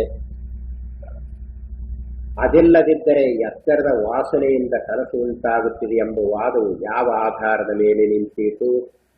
ಮತ್ತು ಕಾರ್ಯಕಾರಣ ಭಾವ ಎರಡಕ್ಕೂ ದೇಶವಿಲ್ಲ, ಕಾಲವಿಲ್ಲ, ಅಂತಃಕರಣವಿಲ್ಲ. ಇದು ಯಾವುದೂ ಇಲ್ಲದಿರುವಾಗ, ಎರಡವಸ್ಥೆಗಳಿಗೂ ಯಾವುದೂ ಸಮಾನವಾಗದೇ ಇರುವಾಗ ಎಚ್ಚರದ ವಾಸನೆಯಿಂದ ಕನಸಾಗುತ್ತಿದೆ ಅಂತ ಹೇಳುವ ಮಾತು ಹೇಗೆ ಹೊಂದುತ್ತಿದೆ? ಆದ್ದರಿಂದಲೇ ಇಲ್ಲಿ ದೇಶವಾಗಲಿ ನಿಮಿತ್ತವಾಗಲಿ ಇವು ಸ್ವತಂತ್ರವಾಗಿ ಇರುತ್ತೆ. ಎಚ್ಚರದ ದೇಶ ಬೇರೆ, ಎಚ್ಚರದ ಕಾಲ ಬೇರೆ, ಎಚ್ಚರದ ನಿಮಿತ್ತ ಬೇರೆ.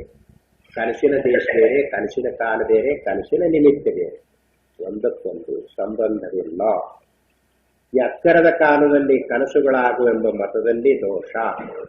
ಕನಸುಗಳು ಒಂದೇ ರಾತ್ರಿಯಲ್ಲಿ ಲೆಕ್ಕವಿಲ್ಲದಷ್ಟು ಆಗಬಹುದು, ಅವುಗಳಲ್ಲಿ ಯಾವುದೊಂದು ಮತ್ತೊಂದರಂತೆ ಆಗುವುದಿಲ್ಲ ಎಂಬ ಆಕ್ಷೇಪದಲ್ಲಿ ಯಾವ ಹುರುಳು ಇಲ್ಲವೆಂದು ಮೇಲೆ ನಾವು ತಿಳಿಸಿರುವ ವಿಷಯಗಳಿಂದಲೇ ಸಿದ್ಧವಾಗುತ್ತದೆ. ಜನರು ಎಚ್ಚರದ ಬುದ್ಧಿಯಿಂದಲೇ ನೋಡಿ ನೋಡಿ ಅಭ್ಯಾಸವಾಗಿರುವುದರಿಂದ ಅದನ್ನೇ ಹಿಡ್ಕೊಂಡಿರ್ತಾರೆ. ಅವರು ಹೇಳುವಾಗ ನಿನ್ನೆ ರಾತ್ರಿ ನೋಡ್ರಿ 3-4 ಕನಸು ಬಿತ್ತು ಅಂತ ಹೇಳಿ, ಅಂದ್ರೆ ಒಂದೇ ರಾತ್ರಿಯಲ್ಲಿ 3-4 ಕನಸುಗಳು ಅಂತ ಹೇಳ್ತಾರೆ. ಅಂದ್ರೆ ರಾತ್ರಿ ಅಂದ್ರೆ ಎಚ್ಚರದ ಕಾಲದಲ್ಲಿ ಹೀಗೆ ಆಗುತ್ತಿವೆ ಅಂತ ಅವರ ಕಲ್ಪನೆ. ಆದರೆ ಎಚ್ಚರದ ಕಾಲದಲ್ಲಿ ಕನಸುಗಳು ಆಗುತ್ತಿವೆ ಅಂತ ಹೇಳ್ತಾ ಇದ್ದಾರಲ್ಲ, ಅವರಿಗೀಗ ಪ್ರಶ್ನೆ ಹಾಕಿ ಕೇಳ್ತಾರೆ. ಒಂದೇ ರಾತ್ರಿಯಲ್ಲಿ ಎಂದು ನಾವು ತಿಳಿಯುವುದು ಎಚ್ಚರದ ಕಾಲಕ್ಕೆ ಸೇರಿದೆ. ರಾತ್ರಿ 4 ಕನಸುಗಳಾದವು ಅಂತ ಹೇಳುವ ರಾತ್ರಿ ಅಂದ್ರೆ ಯಾವುದು? ಎಚ್ಚರದಲ್ಲಿ ತೋರಿಕೊಳ್ಳುವ ಕಾಲ, ರಾತ್ರಿ ಕಾಲ. ಆದ್ರೆ ಈವರೆಗೆ ನಾವು ಮಾಡಿರುವ ವಿಚಾರದಲ್ಲಿ ಎಚ್ಚರದ ಕಾಲಕ್ಕೂ ಕನಸಿಗೂ ಯಾವ ಸಂಬಂಧವೂ ಇಲ್ಲವೆಂದು ತೀರ್ಮಾನವಾಗಿರುತ್ತದೆ. ಎಚ್ಚರದ ಕಾಲ ಕನಸಿನಲ್ಲಿ ಇರುತ್ತಿದೆಯೇ? ಎಚ್ಚರದ ಕಾಲ ಕನಸಿನಲ್ಲಿ ಇದ್ರೆ ಹೇಗಿರ್ಬೇಕು? ರಾತ್ರಿ ಹಾಕಿಕೊಂಡ ಇರಬೇಕು. ಕನಸಾದಾಗ ಹಗಲಾಗಿರುತ್ತಿದೆಯಲ್ಲ. ಫ್ಯಾಕ್ಟರಿಗೆ ಹೋಗಿರುತ್ತಾನೆ, ಹೊಲಕ್ಕೆ ಹೋಗಿರುತ್ತಾನೆ, ಊರಿಗೆ ಹೋಗಿರುತ್ತಾನೆ ವ್ಯಾಪಾರ ಮಾಡೋದಕ್ಕೆ. ರಾತ್ರಿ ಹೇಗೆ ಹೋದ? ಅವಕಾಶವಿಲ್ಲ. ಆದ್ದರಿಂದಲೇ ಇಲ್ಲಿ ವಿಮರ್ಶನೆ ಮಾಡಿ ನೋಡಿದರೆ ಎಚ್ಚರದ ಕಾಲವೂ ಬೇರೆ, ಕನಸಿನ ಕಾಲವೂ ಬೇರೆ. ಈಗ ಒಂದೇ ಕಾಲ ಇರುವುದಿಲ್ಲವಾದ್ದರಿಂದ ಎರಡಕ್ಕೂ ಸಮಾನ ರೂಪವಾಗಿ ಯಾವುದೂ ಇಲ್ಲ. ಹೀಗಿರುವಾಗ ಎಚ್ಚರದ ಕಾಲದಲ್ಲಿ ಕನಸಾಗುತ್ತಿದೆ ಅಂದ್ರೆ ಏನರ್ಥ? ನೆನಪಿನಲ್ಲಿ ಇಟ್ಟುಕೊಂಡಿರ್ಬೇಕು. ಎಚ್ಚರ ಇಲ್ಲದಾಗ ಎಚ್ಚರದ ದೇಶ, ಎಚ್ಚರದ ಕಾಲ, ಎಚ್ಚರದ ನಿಮಿತ್ತ ಉಳ್ಕೊಳ್ಳುತ್ತಿದೆಯೇ ಎಲ್ಲ. ಮತ್ತೀಗ ಕನಸಾಗಿರುವಾಗ ಎಚ್ಚರದ ಕಾಲ ಹೇಗೆ ಉಳ್ಕೊಂಡಿರ್ತತಿ?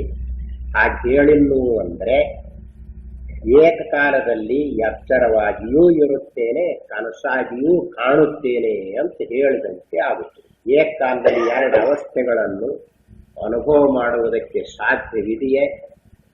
ಎಚ್ಚರ ಇರುವಾಗ ಕನಸಿರುವುದಿಲ್ಲ, ಕನಸಿರುವಾಗ ಎಚ್ಚರ ಇರುವುದಿಲ್ಲ. ಅವಸ್ಥೆಗಳನ್ನು ಸರಿಯಾಗಿ ನೋಡ್ಲಿಕ್ಕೆ ಬರದೇ ಇರುವಾಗ ಈ ಕಲ್ಪನೆಗಳು ಅಡ್ಡಿ ಮಾಡುತ್ತವೆ. ಜನರು ಏನು ಕಲ್ಪನೆ ಮಾಡಿಕೊಂಡಿದ್ದಾರೆ ಅಂದ್ರೆ ಎಚ್ಚರ, ಕನಸು, ನಿದ್ರೆ ಈ 3 ಈ ಪ್ರಪಂಚದಲ್ಲಿ ಆಗ್ತವು ಅಂತ ಕಲ್ಪನೆ ಮಾಡಿಕೊಂಡಿದ್ದಾರೆ. ಅದಕ್ಕಾಗಿಯೇ ರಾತ್ರಿ 2-3 ಕನಸುಗಳಾಗುತ್ತಿವೆ ಅಂತ ಬಳಕೆಯಲ್ಲಿ ಬಂದಕ್ಕೆಲ್ಲ ಅದನ್ನೇ ಇಟ್ಟುಕೊಂಡಿದ್ದಾರೆ ಶಾಸ್ತ್ರಕಾರರು. ರಾತ್ರಿ ಕನಸುಗಳಾಗುತ್ತಿವೆ ಅನ್ನುವಾಗ ರಾತ್ರಿ ಅನ್ನೋದು ಯಾವ ಕಾಲ? ಎಚ್ಚರದ ಕಾಲ. ಎಚ್ಚರವು ಇಲ್ಲದಿರುವಾಗ ದೇಶ, ಕಾಲ, ನಿಮಿತ್ತಗಳು, ಪ್ರಪಂಚ, ಜೀವರಾಶಿ ಇರುತ್ತಿದೆಯೇ? ಎಲ್ಲ. ಮತ್ತೆ ಹೀಗಿರುವಾಗ ಕಾಲದಲ್ಲಿ ಹೇಗೆ ಕನಸಾಗುತ್ತಿದೆ? ಎಚ್ಚರದ ಕಾಲದಲ್ಲಿ. ಆದ್ದರಿಂದ 1 ಗಂಟೆ ಹೊತ್ತು ನಿದ್ರೆ ಮಾಡಿ ಅಚ್ಚಚ್ಚನು ಅಷ್ಟರಲ್ಲಿ ನನಗೆ 2-3 ಬೇರೆ ಬೇರೆ ಕನಸುಗಳಾದವು ಎಂದು ನಾವು ಹೇಳಿಕೊಳ್ಳುವುದು ಎಚ್ಚರದ ವ್ಯವಹಾರ ದೃಷ್ಟಿಯಿಂದ ಸರಿ ಎನಿಸಬಹುದಾದರೂ ತತ್ವ ನಿರ್ಧಾರಣ ದೃಷ್ಟಿಯಿಂದ ಸರಿಯಲ್ಲ. ಜನರು 1 ಗಂಟೆ ನಿದ್ರೆ ಮಾಡಿದೆ ಅಂತ ಹೇಳ್ತಾರೆ. ನಿದ್ರೆಯಲ್ಲಿ ಕಾಲವಿರುತ್ತಿದೆಯೇ? ಮತ್ತು 1 ಗಂಟೆ ಅಂತ ಹೇಳ್ತಾರಲ್ಲ, ಯಾವ ಕಾಲದು? ಎಚ್ಚರದಲ್ಲಿ ಮಲಗುವಾಗ ಗಡಿಯಾರ ನೋಡ್ಯಾರ, ಆ ನಂತರ ಮಾತ್ರ ಹೇಳ್ತಾ ಇದ್ದಾನಲ್ಲ ಗಡಿಯಾರ ನೋಡ್ತಾನ, ನಡುಕಿನ ಅಂತರ ನಿದ್ರೆಯ ಕಾಲ ಅಂತ ಇಟ್ಟುಕೊಳ್ತಾ ಇದ್ದಾರೆ. ನಿದ್ರೆಯಲ್ಲಿ ಕಾಲವಿದೆಯೇ? ದೇಶವಿದೆಯೇ? ಪ್ರಪಂಚವಿದೆಯೇ? ಜೀವರಾಶಿ ಇದೆಯೇ? ಅನುಭವಕ್ಕನುಸರಿಸಿ ನೋಡಿದರೆ ಗೊತ್ತಾಗುತ್ತಿದೆ. ನಿದ್ರೆ ಇರುವಾಗ ಪ್ರಪಂಚ ತೋರುತ್ತಿದೆಯೇ? ಶರೀರೇಂದ್ರಿಯಾದಿಗಳು ತೋರಿಕೊಳ್ಳುತ್ತಿದೆಯೇ? ದೇಶ ತೋರುತ್ತಿದೆಯೇ? ಕಾಲ ತೋರುತ್ತಿದೆಯೇ? ಯಾವುದಾದ್ರೂ ಕಾರ್ಯಕಾರಣ ಭಾವ ತೋರಿಕೊಳ್ಳುತ್ತಿದೆ ಎಲ್ಲ. ಮತ್ತೆ ಹೀಗಿರುವ 1 ಗಂಟೆ ನಿದ್ರೆ ಮಾಡಿದೆ ಅಂದ್ರೆ ಏನರ್ಥ? ಮತ್ತ ಅದರೊಳಗನ 1 ಗಂಟೆ ನಿದ್ರೆ ಮಾಡಿದ್ನಲ್ಲ, ನಿದ್ರಾ ದೋಷದಿಂದ ಕನಸಾಯ್ತು. ಮತ್ತದು ಒಂದು ನಿದ್ರೆ ಅಂದ್ರೆ ಯಾವ ದೃಶ್ಯವೂ ಇಲ್ಲದ್ದು. ಕನಸು ಅಂದ್ರೆ ಏನೇನೋ ದೃಶ್ಯ ರೂಪದಿಂದ ಕೂಡಿಕೊಂಡಿರುತ್ತೆ. ಹೀಗಿರುವಾಗ ಅದು ನಿದ್ರಾ ದೋಷ ಅಂತ ಹೇಗಾಗುತ್ತಿದೆ? ಕನಸು ಕಾಣ್ತಾ ಇದ್ದಾನಲ್ಲ, ಅದನ್ನೇ ಒಂದು ದೋಷ ಅಂತ ಇಟ್ಟುಕೊಳ್ತಾ ಇದ್ದಾನೆ. ಶಾಸ್ತ್ರಕಾರರು ಹಾಗೆ ಕಲ್ಪನೆ ಮಾಡಿಕೊಳ್ತಾ ಇರುವುದರಿಂದ ರೂಢಿಯಲ್ಲಿ ಅದೇ ಬಂದೈತಿ. ಜನರಿಗೆ ಅದು ಅಡ್ಡಿ ಮಾಡಿ, ಏನ್ ಅಡ್ಡಿ ಮಾಡೈತಿ? ತಮ್ಮ ಆತ್ಮಸ್ವರೂಪವು ಹೇಗಿದೆಯೋ ಹಾಗೆ ತಿಳಿದುಕೊಳ್ಳುವುದಕ್ಕೆ ಅವರೇ ಅಡ್ಡಿ ಮಾಡಿಕೊಂಡಿರುತ್ತಾರೆ.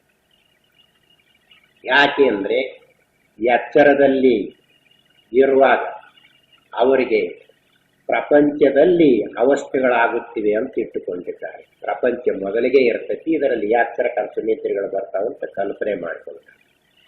ಆ ನಂತರ ಈ ಎಚ್ಚರದಲ್ಲಿ ಇರುವ ವ್ಯವಹಾರವಿದೆಯಲ್ಲ, ಇದರಲ್ಲಿ ಸಿಕ್ಕಿಕೊಂಡಿರುವಾಗ ಶರೀರೇಂದ್ರಿಯಾದಿಗಳು ಈ ಪ್ರಪಂಚದಲ್ಲಿ ಇದ್ದುಕೊಂಡಿರುತ್ತಿವೆ ಅಂತ ಅವರ ಕಲ್ಪನೆ ಇಟ್ಟುಕೊಂಡಿದೆ. ಇದರಲ್ಲಿಯೇ ಕನಸಾಗಿ, ಇದರಲ್ಲಿಯೇ ನಿದ್ರೆ ಆಗಿ ಆತ್ಮನನ್ನು ಯಾಕೆ ತಿಳ್ಕೊಳ್ಳುವುದು? ಮಾರ್ಗ ಬೇಕಲ್ಲ. ತಿಳ್ಕೋಬೇಕಾದ್ರೆ ಇವುಗಳ ಸಂಬಂಧವೂ ಇಲ್ಲದೆ ವ್ಯಾಪಕ ರೂಪನಾದ ಆತ್ಮನಾಗಿದ್ದಾನೆ ಅಂತ ತಿಳಿಯಬೇಕಾಗಿದೆ. ಹೀಗಿರುವಾಗ ಯಾಕೆ ತಿಳ್ಕೊಳ್ಳುವುದಕ್ಕೆ ಅವಕಾಶವಿದೆ ಇವನಿಗೆ? ಏನಿಲ್ಲ, ಮೊದಲಿಗೆ ಪ್ರಪಂಚ ಅಂತ ಇಟ್ಟುಕೊಂಡಿರುವುದು, ಅವಸ್ಥೆಗಳು ಇದರಲ್ಲಿ ಆಗ್ತಾವಂತ ಇಟ್ಟುಕೊಂಡಿರುವುದು, ಒಂದಕ್ಕೊಂದು ಸಂಬಂಧ ಅಂತ ಇಟ್ಟುಕೊಂಡಿರುವುದು, ಇವುಗಳನ್ನು ಬಿಡಿಸಿ ನೋಡುವುದಕ್ಕೆ ಇದರಲ್ಲೇ ಒದ್ದಾಡ್ತಾ ಇರುವುದೇ. ಅಲ್ಲಿರುವ ಜೀವಿ ಇಲ್ಲದರ, ಇಲ್ಲಿರುವ ಇಂದ್ರಿಯ ಕರ್ಣಾದಿಗಳು ಅಲ್ಲದ, ಹೀಗೆಲ್ಲ ಇದ್ದುಕೊಂಡು ಆಗಲಿ ಅವಸ್ಥೆಗಳನ್ನು ಹೇಳಿರುವುದು ಯಾತಕ್ಕೆ? ಅವರು ಅವಸ್ಥೆಗಳನ್ನು ಹೇಳ್ತಾರೆ, ಒಂದು ಮಾತಿನಲ್ಲಿ ಹಾರಿಸಿಕೊಂಡು ಹೋಗ್ತಾರೆ. ಏನು? ಎಚ್ಚರ, ಕನಸು, ನಿದ್ರೆಗೆ ನೀನು ಮೂರು ಅವಸ್ಥೆಗಳಿಗೂ ಸಾಕ್ಷಿಯಾಗಿದೆಯಾ? ಇಷ್ಟು ಹೇಳ್ತಾರೆ. ಮೂರು ಅವಸ್ಥೆ ಅಂದರೆ ಏನು? ಸಾಕ್ಷಿ ಅಂದರೆ ಏನು? ಈ ಪ್ರಪಂಚದಲ್ಲಿರುವುದ ಆಯ್ತು. ಪ್ರಪಂಚದಲ್ಲಿ ಎಚ್ಚರ, ಕನಸು, ನಿದ್ರೆಗಳು ಮೂರು ಆಗ್ತಾವಂತ ಇಟ್ಕೊಂಡನ. ಮೂರು ಅವಸ್ಥೆಗಳಿಗೆ ಸಾಕ್ಷಿ ಅದಾವಂದ್ರೆ ಈ ಪ್ರಪಂಚದಲ್ಲಿರುವ ಅವಸ್ಥೆಗಳಿಗೆ ನೋಡುವವನಾದಿ ಮತ್ತು ಜೀವನಾದಿ. ನೀನು ನಿಲ್ಲುವುದು ಯಾವಾಗ? ಆತ್ಮನಲ್ಲಿ ಶರೀರೇಂದ್ರಿಯಾದಿಗಳನ್ನು ಬಿಡಿಸಿಕೊಂಡು ಇರುವ ಸ್ವರೂಪವನ್ನು ತಿಳಿಯಬೇಕಾಗಿದೆ. ತನ್ನ ಸ್ವರೂಪವು ಬ್ರಹ್ಮರೂಪವಾಗಿದೆ ಅಂತ ಶಾಸ್ತ್ರದಲ್ಲಿ ಹೇಳಿರುತ್ತದೆ. ಬ್ರಹ್ಮವೆಂದರೆ ಅಷ್ಟು ದೊಡ್ಡದು ಇನ್ಯಾವುದು ಇಲ್ಲ ಅಂತ. ಅಂಥ ವ್ಯಾಪಕ ರೂಪವಾಗಿರುವ ತನ್ನ ಆತ್ಮಸ್ವರೂಪವನ್ನು ತಿಳಿದುಕೊಳ್ಳುವುದಕ್ಕೆ ಇವುಗಳು ಬಿಡಬೇಕಲ್ಲ ಇವನಿಗೆ. ಇವು ಬಿಡುವಂತಿಲ್ಲ, ಅವನಿಗೆ ಅದು ತಿಳುವಳಿಕೆ ಬರುವಂತಿಲ್ಲ. ಏನು ಕಲ್ಪಿಸಿಕೊಳ್ತಾ ಇದ್ದಾನೆ ಅಂದ್ರೆ, ಇದನ್ನೆಲ್ಲ ಅರಿತೇನೆ ಅಂದ ಬಳಿಕ ನಾನು ಇದಕ್ಕೆ ಸಾಕ್ಷಿ ಆದ್ನಲ್ಲ ಅಂತ ಕಲ್ಪನೆ ಮಾಡಿಕೊಂಡಿರ್ತಾರೆ. ಇದನ್ನೆಲ್ಲ ಅರಿಯುವುದರಿಂದ ಸಾಕ್ಷಿ ಆಗಲಿಲ್ಲ, ಇದನ್ನೆಲ್ಲ ಅರಿಯುವುದರಿಂದ ಮತ್ತು ಜೀವತ್ವದಲ್ಲಿ ನಿಂತುಕೊಂಡಿದ್ದಾನೆ ಅಂತ. ಯಾಕೆ ಅಂದ್ರೆ ಇವುಗಳನ್ನು ಇದು ಎಂಥದ್ದು, ಇದು ಎಂಥದ್ದು, ಇದು ಎಚ್ಚರ, ಇದು ಕನಸು, ಇದು ನಿದ್ರೆ, ಇದು ಪ್ರಪಂಚ ಅಂತ ತಿಳಿಬೇಕಾದ್ರೆ ಜೀವನಿಗೆ ಇರುವುದು. ಅವನು ಪರಿಚ್ಛಿನ್ನ ರೂಪವಾಗಿ ಇದ್ದುಕೊಂಡಿದ್ದಾನೆ. ಮತ್ತು ಎಷ್ಟು ಹೊಡೆದಾಡಿದ್ರು ಮತ್ತೆ ಜೀವತ್ವದಲ್ಲಿ ನಿಲ್ಲಬೇಕಾಯಿತು. ಬುದ್ಧಿಯ ಇದು ಇಂಥದ್ದು ಇಂಥದ್ದು ಅಂತ ತೋರಿಸ್ತಲ್ಲ, ಬುದ್ಧಿಯ ಜ್ಞಾನವನ್ನೇ ಇಟ್ಟುಕೊಂಡಿರುವುದು. ಆತ್ಮನು ಸಾಕ್ಷಿ ಅಂತ ಹೇಳುತ್ತಿದೆಯಲ್ಲ, ಅದರ ಸುದ್ದಿ ಗೊತ್ತಿಲ್ಲ. ಸಾಕ್ಷಿ ಅಂದ್ರೆ ನೇರಾಗಿ ನೋಡುವವನು ಅಂತ ಅದರ ಅರ್ಥ. ಇಂದ್ರಿಯಗಳ ಮನೋಬುದ್ಧಿಗಳ ಸಹಾಯವನ್ನು ತೆಗೆದುಕೊಳ್ಳದೆ ನೋಡುವವನಾಗಿದ್ದಾನೆ.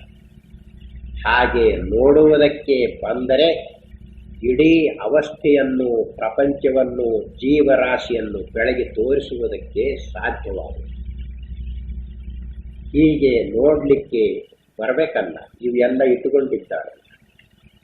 ಆದ್ದರಿಂದಲೇ ಅವನು ನಾನು ಸಾಕ್ಷಿಯದೇನಿ ಅಂತ ಹೇಳುವುದು ಜೀವತ್ವದಲ್ಲಿ ನಿಂತಿರುವುದು, ಅದಕ್ಕೇನೆ ಸಾಕ್ಷಿ ಅಂತ ಭಾವನೆ ಮಾಡ್ತಾ ಇರೋದು. ಶರೀರೇಂದ್ರಿಯಾದಿಗಳನ್ನು ಬಿಡಿಸಿಕೊಂಡಿಲ್ಲ, ನಿರ್ವಿಕಲ್ಪ ಸ್ವರೂಪದಲ್ಲಿ ಒಮ್ಮೆಯಾದರೂ ನಿಲ್ಲಬೇಕು. ಮತ್ತೇನು ಅಂದ್ರೆ ಇದರಲ್ಲಿನೇ ಒದ್ದಾಡ್ತಾ ಇರೋದು. ನಾನು ಸಾಕ್ಷಿ ಇದಲ್ಲ, ಕಂಬ ಅರಿತೇನಲ್ಲ, ಕಲ್ಲು ಅರಿತೇನಲ್ಲ, ಮನುಷ್ಯನನ್ನು ಅರಿತೇನಲ್ಲ, ಹೀಗೆ ಇಂದ್ರಿಯ ಮನಸ್ಸುಗಳು ಅರಿತವಲ್ಲ, ಅದನ್ನೇ ಇವನು ಸಾಕ್ಷಿ ಅಂತ ಕಲ್ಪನೆ ಮಾಡ್ತಾ ಇದ್ದಾನೆ. ಸಾಕ್ಷಿ ಅನ್ನುವ ಸುದ್ದಿ ಸಾಕ್ಷಿಯಲ್ಲಿ ನಿಲುಗಡೆ ಬಂತು ಅಂದ್ರೆ ಅದರ ಎದುರಿನಲ್ಲಿ ಅವಸ್ಥೆಯಾಗಲಿ, ಪ್ರಪಂಚವಾಗಲಿ, ಜೀವರಾಶಿಯಾಗಲಿ ಯಾವುದೊಂದು ಉಳ್ಕೊಳ್ಳುವುದಿಲ್ಲ. ಎಲ್ಲವನ್ನೂ ಸಂಪೂರ್ಣವಾಗಿ ನುಂಗಿಕೊಂಡು ತಾನಷ್ಟೇ ಇರುತ್ತದೆ.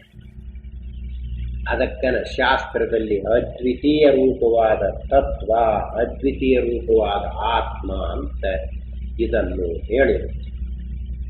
ಈ ಮರ್ಮ ಗೊತ್ತಾಗದೆ ಇರುವಾಗ ಅದನ್ನು ಅರಿತೀನಿ ಅಂದ್ಬಿಟ್ಟು ಸಾಕ್ಷಿಯಾಗಿ, ಇದನ್ನು ಅರಿತೀನಿ ಅಂದ್ಬಿಟ್ಟು ಸಾಕ್ಷಿಯಾಗಿ, ಯಾವುದನ್ನು ಅರಿತರ ಸಾಕ್ಷಿ ಆಗ್ತಾ ಇದ್ದಾನೆ. ಸಿಕ್ಕದ್ದನ್ನು ಯಾವುದನ್ನು ನೋಡ್ತಾನೆ ಅವು ಎಲ್ಲ ಅದಾವು ಅಂತಾಯ್ತು. ಇವನು ಅವು ಇರುವಾಗ ಇವನು ಪರಿಚ್ಛನ್ನ ರೂಪವಾಗಿ ಅದಾನಂತೂ ಆಯಿತು. ಶರೀರೇಂದ್ರಿಯಾದಿಗಳಲ್ಲಿ ಕಟ್ಟು ಬಿದ್ದಿದ್ದಾನೆ ಅಂತ ತನ್ನಿಂದಲೇ ತನ್ನ ಮಾತನ್ನು ನಿರ್ಣಯ ಮಾಡಿಕೊಳ್ತಾ ಇದ್ದಾನೆ.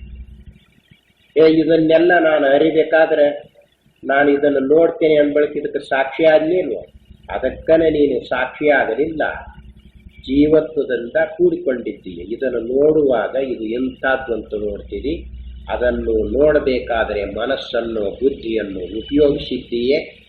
ಪರಿಚ್ಛನ್ನ ರೂಪವಾದ ಜೀವತ್ವದಲ್ಲಿ ನಿಂತುಕೊಂಡಿರುವುದರಿಂದ ಪರಿಚ್ಛನ್ನ ರೂಪವಾದ ಅರಿವಿನಿಂದ ನಿನ್ನ ವ್ಯವಹಾರ ನಡೆದಿದೆ.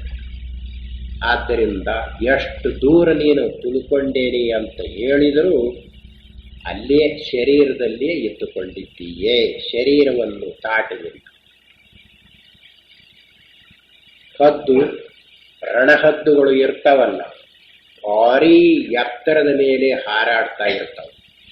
ಅವುಗಳಿಗೆ ಎಲ್ಲಿಯಾದರೂ ಒಂದು ಪ್ರಾಣಿ ಸತ್ತಿತು ಅಂದ್ರೆ ಪತ್ರ ಕಳಿಸೋದಿಲ್ಲ ಯಾರು. ಅವೇ ಎಲ್ಲಿ ಸತ್ತು ಬಿದ್ದಿರ್ತೈತೆ ನೋಡು, ಅದು ಅವುಗಳಿಗೆ ಬಹಳ ಸೂಕ್ಷ್ಮ ಕಣ್ಣು ಇರುವುದರಿಂದ ಅಲ್ಲಿಂದಲೇ ಶೌ ಅಂತ ರೆಕ್ಕಿ ಗೂಡಿಸಿಕೊಂಡು ಅಲ್ಲಿಗೆ ಬಂದು ಬೀಳ್ತವೆ ರಣಹದ್ದುಗಳು. ಅವುಗಳ ದೃಷ್ಟಿ ಎಲ್ಲಿರ್ತತಿ? ಆಕಾಶದಲ್ಲಿ ದೂರ ಹಾರಾಡ್ತಿರ್ತಾವೆ. ಹಾರಾಡಿದ್ರ ದೃಷ್ಟಿಯೋ ಕೆಳಗ ಇರ್ತದೆ. ಹಾಗೆ ಇವನು ಅದನ್ನರಿತೇನೆ ಇದನ್ನರಿತೇನೆ ಅಂತ ಎಷ್ಟು ಹೇಳಿಕೊಂಡ್ರು ಇವನ ದೃಷ್ಟಿಯಲ್ಲೈತಿ ಜೀವತ್ವದಲ್ಲೇ ಇಟ್ಟುಕೊಂಡು. ಆದ್ದರಿಂದಲೇ ಇವನು ಏನ್ ಮಾಡಿದಂತೆ ಆಯ್ತು, ಅದನ್ನರಿತೇನೆ ಇದನ್ನರಿತೇನೆ ಅಂತ ಜನ್ಮ ಮರಣ ಚಕ್ರದಲ್ಲಿ ಸಿಕ್ಕಿರುವ ಜೀವತ್ವದಲ್ಲಿಯೇ ನಿಂತಂತೆ ಆಯಿತು. ಆದ್ದರಿಂದಲೇ ಅವ್ರಿಗೆ ಏನ್ ಮಾಡ್ತಾ ಇದ್ದಾರೆ ಅಂದ್ರೆ ಮನೆಯಲ್ಲಿ ನಾನು ಅರಿತೇನೆ ಅಂದ್ಬಳಿಕ ಅರುವಾದ್ನಲ್ಲ, ಬ್ರಹ್ಮ ಅನ್ನಲ್ಲ. ಬ್ರಹ್ಮ ಆಗಲಿಲ್ಲ, ನೀ ತಿಮ್ಮನೇ ಇರುವುದು. ಯಾಕೆ ತಿಮ್ಮನ ಬಿಟ್ಟು ಹೋಗಿಲ್ವಲ್ಲ ನೀನು. ಆದ್ದರಿಂದಲೇ ಕಲ್ಪನೆ ಮಾಡಿಕೊಂಡ ಮಾತ್ರದಿಂದ ತತ್ವದಲ್ಲಿ ನಿಲ್ಲುವುದಕ್ಕೆ ಬರುವುದಿಲ್ಲ, ಅನುಭವಿಸಬೇಕು. ಅನುಭವದಲ್ಲಿ ಈ ಪ್ರಪಂಚವೆಲ್ಲ, ಉಪಾಧಿಯೆಲ್ಲ ಸಂಪೂರ್ಣವಾಗಿ ಕರಗಿ ಹೋಗುತ್ತಿದೆ. ಅದನ್ನು ಬಿಟ್ಟು ಇನ್ಯಾವುದು ಉಳಿದುಕೊಳ್ಳುವುದಕ್ಕೆ ಅವಕಾಶವಿಲ್ಲ. ಆದ್ದರಿಂದಲೇ ಅದ್ವಿತೀಯ ಅಂತ ಹೇಳಿರುವುದು. ಅದನ್ನು ಇವರು ಅನುಭವ ಮಾಡಬೇಕಾದ್ರೆ ಈ ಇಡೀ ಅವಸ್ಥೆಯನ್ನು ನೋಡುವ ಯೋಗ್ಯತೆ ಇದೆಯಲ್ಲ, ಇಡೀ ಅವಸ್ಥೆಯನ್ನು ನೋಡುವ ಆತ್ಮನ ಸುದ್ದಿಯನ್ನು ಹೇಳಿರುವುದು. ಇದು ವ್ಯಾಪಕ ರೂಪವಾಗಿ ಈ ದೃಷ್ಟಿಯನ್ನು ಎರಡನ್ನು ಅಳತೆ ಮಾಡಿ ನೋಡತಕ್ಕಂಥದ್ದಕ್ಕೆ ಅದಕ್ಕೆ ಅಳತೆ ಇಲ್ಲ. ಎರಡಕ್ಕಿಂತಲೂ ವ್ಯಾಪಕ ರೂಪವಾಗಿ ಎರಡನ್ನು ವ್ಯಾಪಿಸಿಕೊಂಡು ತೋರಿಸ್ತಾ ಇದೆ. ಆದ್ದರಿಂದಲೇ ಅದಕ್ಕೆ ಅವಸ್ಥೆಯಿಲ್ಲ, ಶರೀರೇಂದ್ರಿಯಾದಿಗಳಿಲ್ಲ, ಯಾವ ಸಂಬಂಧವೂ ಇಲ್ಲದೆ ಇರುವ ಸ್ವರೂಪ. ಅದನ್ನು ತಿಳ್ಕೊಳ್ಳುವುದಕ್ಕಾಗಿಯೇ ನೋಡಿ, ಎಚ್ಚರದ ಸಾಮಗ್ರಿ ಕನಸಿಗೆ ಬಂದಿಲ್ಲ, ಕನಸಿನ ಸಾಮಗ್ರಿಗೆ ಎಚ್ಚರಕ್ಕೆ ಬಂದಿಲ್ಲ. ಯಾಕೆ ಗೊತ್ತು? ಅನುಭವದಲ್ಲಿ ಐತಿ. ಹಾಗಾದರೆ ಅದನ್ನು ತೋರಿಸಿರುವುದು ಯಾವುದು? ಅದೇ ಪ್ರತಿಯೊಬ್ಬರ ಆತ್ಮಸ್ವರೂಪ. ಅದು ಪರಿಚ್ಛನ್ನವಾಗಿಲ್ಲ, ಏನಾದರೂ ಇಟ್ಟು ತೋರಿಸುವುದಿಲ್ಲ. ಅದು ಯಾವ ಉಪಾಧಿಯ ಸಂಬಂಧವೂ ಇಲ್ಲದೆ ತೋರಿಸ್ತಾ ಇದೆ. ಅದಕ್ಕಾಗಿ ಅದಕ್ಕೆ ಅಳತೆ ಇಲ್ಲ ಅಂತ ಮಹಾಂತಂ ವಿಭುಂ ಅಂತ ಶ್ರುತಿಯಲ್ಲಿ ಹೇಳಿ. ಹೀಗೆ ನೋಡಿಕೊಂಡರೆ ಯಾವ ದೋಷವೂ ಇಲ್ಲದೆ ನಿರ್ಣಯಕ್ಕೆ ಬರುತ್ತಿದೆ. ಆದ್ದರಿಂದ ಇಲ್ಲಿ ಎಚ್ಚರದ ಕಾಲದಲ್ಲಿ ಕನಸಾಗ್ತವು ಅಂತ ಹೇಳುವಾಗ ಎಚ್ಚರ ಇರುವಾಗ ಎಚ್ಚರದ ಕಾಲ ಇರ್ತದೆ. ಎಚ್ಚರ ಹೋಯಿತು ಅಂದರೆ ಕಾಲ ಉಳಿಯುತ್ತಿದೆಯೇ? ಮತ್ತು ಕಾಲದಲ್ಲಿ ಹೇಗೆ ಕನಸಾಗುತ್ತಿದೆ, ರಾತ್ರಿ ಆಗ್ತವಲ್ಲ. ನಿಮಗೆ ಕನಸಾದಾಗ ರಾತ್ರಿ ಅಂತ ಅನಿಸ್ತೈತ? ಇಲ್ಲ, ಕನಸಿನಲ್ಲಿರುವ ಕಾಲವೇ ಬೇರೆ. ಆದ್ದರಿಂದ 1 ಗಂಟೆ ಹೊತ್ತು ನಿದ್ರೆ ಮಾಡಿ ನಿದ್ರೆ ಮಾಡಿ ಎಚ್ಚೆತ್ತೇನೋ ಅಷ್ಟರಲ್ಲಿ ನನಗೆ 2-3 ಬೇರೆ ಬೇರೆ ಕನಸುಗಳಾದೆಂದು ನಾವು ಹೇಳಿಕೊಳ್ಳುವುದು ಎಚ್ಚರದ ವ್ಯವಹಾರ ದೃಷ್ಟಿಯಿಂದ ಸರಿ ಎನಿಸಬಹುದಾದರೂ ತತ್ವ ನಿರ್ಧಾರಣ ದೃಷ್ಟಿಯಿಂದ ಸರಿಯಿಲ್ಲ. ಏಕೆಂದರೆ ಎಚ್ಚರದ ಕಾಲದಲ್ಲಿ ಕನಸು ಆಗುವುದೇ ಇಲ್ಲ. ಹೀಗಿರುವುದರಿಂದ ಒಂದು ರಾತ್ರಿಯಲ್ಲಿ ಲೆಕ್ಕವಿಲ್ಲದಷ್ಟು ಕನಸುಗಳು ಆಗುವೆಂಬ ಮಾತಿಗೆ ಅರ್ಥವೇ ಇಲ್ಲವೆಂದಾಯಿತು.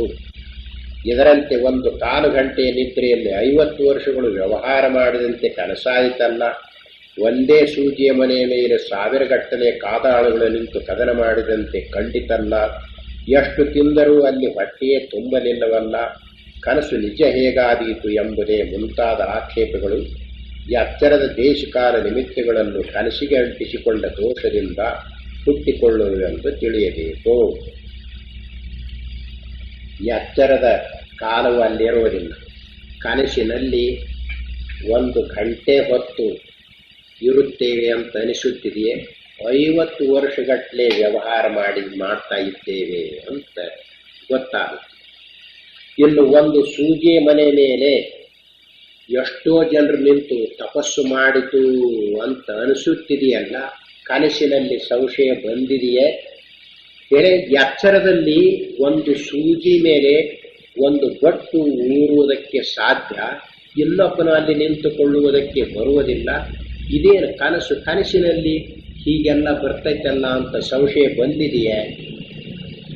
ಎಲ್ಲ ಅಲ್ಲಿ ಇರುವಾಗ ಅಲ್ಲಿ ಸಂಬಂಧವು ಯಾವುದಿದೆಯೋ ಅದಕ್ಕನುಸರಿಸಿಯೇ ವ್ಯವಹಾರ ನಡೆಯುತ್ತದೆ. ಆದ್ದರಿಂದಲೇ ಎಚ್ಚರದ ನಿಯಮವನ್ನು ಕನಸಿಗೆ ಅಂಟಿಸುವುದಕ್ಕೆ ಹೋಗಬಾರದು.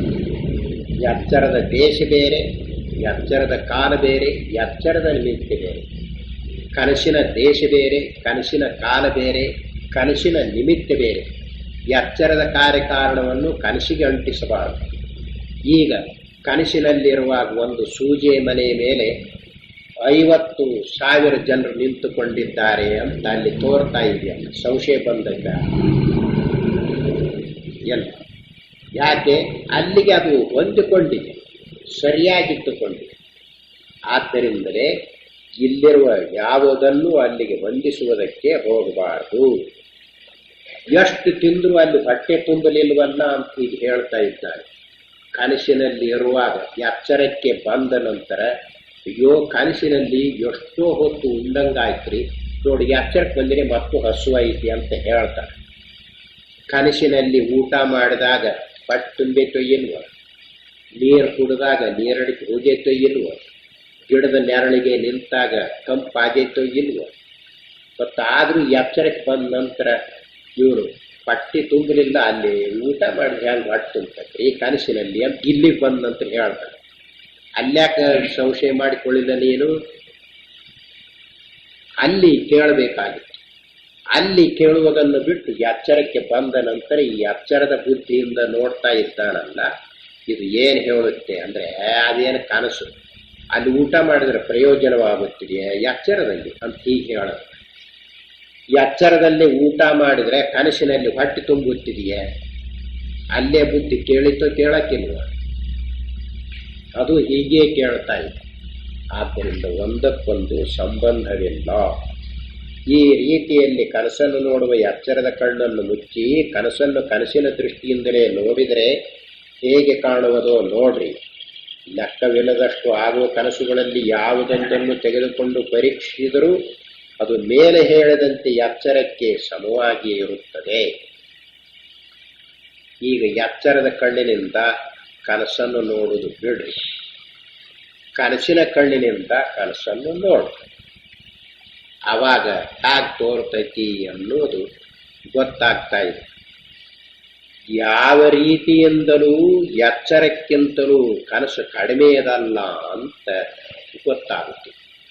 ಇಲ್ಲಿ ಬಂದ ನಂತರ ಕನಸನ್ನೋದು ಎಲ್ಲರೂ ಅದು ತೋರುವಾಗ ಎಚ್ಚರವೆಂದೇ ತೋರುತ್ತದೆ. ಇಲ್ಲಿ ಇವನು ಕನಸು ಅಂತ ಇಲ್ಲಿ ಬಂದು ಹೇಳ್ತಾ ಇದ್ದೀಯಲ್ಲ, ಅಲ್ಲಿ ಮದುವೆ ಮಾಡಿಕೊಳ್ಳಕ್ಕಂತೂ ಮದುವೆ ಮಾಡಿಕೊಂಡಿದ್ರೆ ಯಾಕೆ ಮಾಡಿಕೊಂಡ್ರೆ? ಕನಸಾದ ಕನಸು ಬಾಳ್ ಹೊತ್ತಿರುವುದಿಲ್ಲ ಅಂತ ನಿನಗೆ ಅನಿಸಿದರೆ ಮದುವೆ ಯಾಕೆ ಮಾಡಿಕೊಂಡೆ? ಅಲ್ಲಿ ಕನಸಿನಲ್ಲಿ ಮದುವೆ ಮಾಡ್ಕೊಂತೀನಿ ಅಂತ ಅನಿಸ್ತೈತ? ಎಚ್ಚರವಾಗಿದೆ, ಎಚ್ಚರದಲ್ಲಿ ವ್ಯವಹಾರವನ್ನು ಮಾಡುವುದಕ್ಕೆ ಅನುಕೂಲವಾಗುತ್ತಿದೆ ಅಂತರ ವ್ಯವಹಾರ ಮಾಡ್ತಾ ಇದ್ದಾರೆ. ಇಲ್ಲಿ ಬಂದ ಕೂಡಲೇ ಕನಸು, ಇಲ್ಲಿ ಬಂದು ಹೇಳಿದರೆ ಅಲ್ಲೇ ಹೇಳು ನೋಡೋಣ.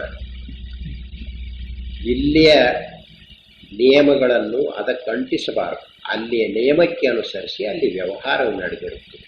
ಹಿಂದಿವನ್ನೆಲ್ಲ ವ್ಯಾಪಕ ಯುಕ್ತಿ ಅವುಗಳನ್ನು ಹೇಳುವಾಗ ತೋರಿಸಿದೆ. ಇಲ್ಲಿ ಆಕಳ ಕರ ಹಾಕಬೇಕಾದ್ರೆ 9 ತಿಂಗಳ ಬೇಕಾಗುತ್ತದೆ. ಕನಸಿನಲ್ಲಿ ಥಟ್ನೆ ಕನಸಾಯ್ತು, ಆಗಲೇ ಆಕಳ ಕರ ಹಾಕ್ತು ಅಂತ ಅನಿಸ್ತೈತೆ. ಸಂಶಯ ಬಂದಿದೆಯಾ ಅಲ್ಲಿ? ಇಲ್ಲ.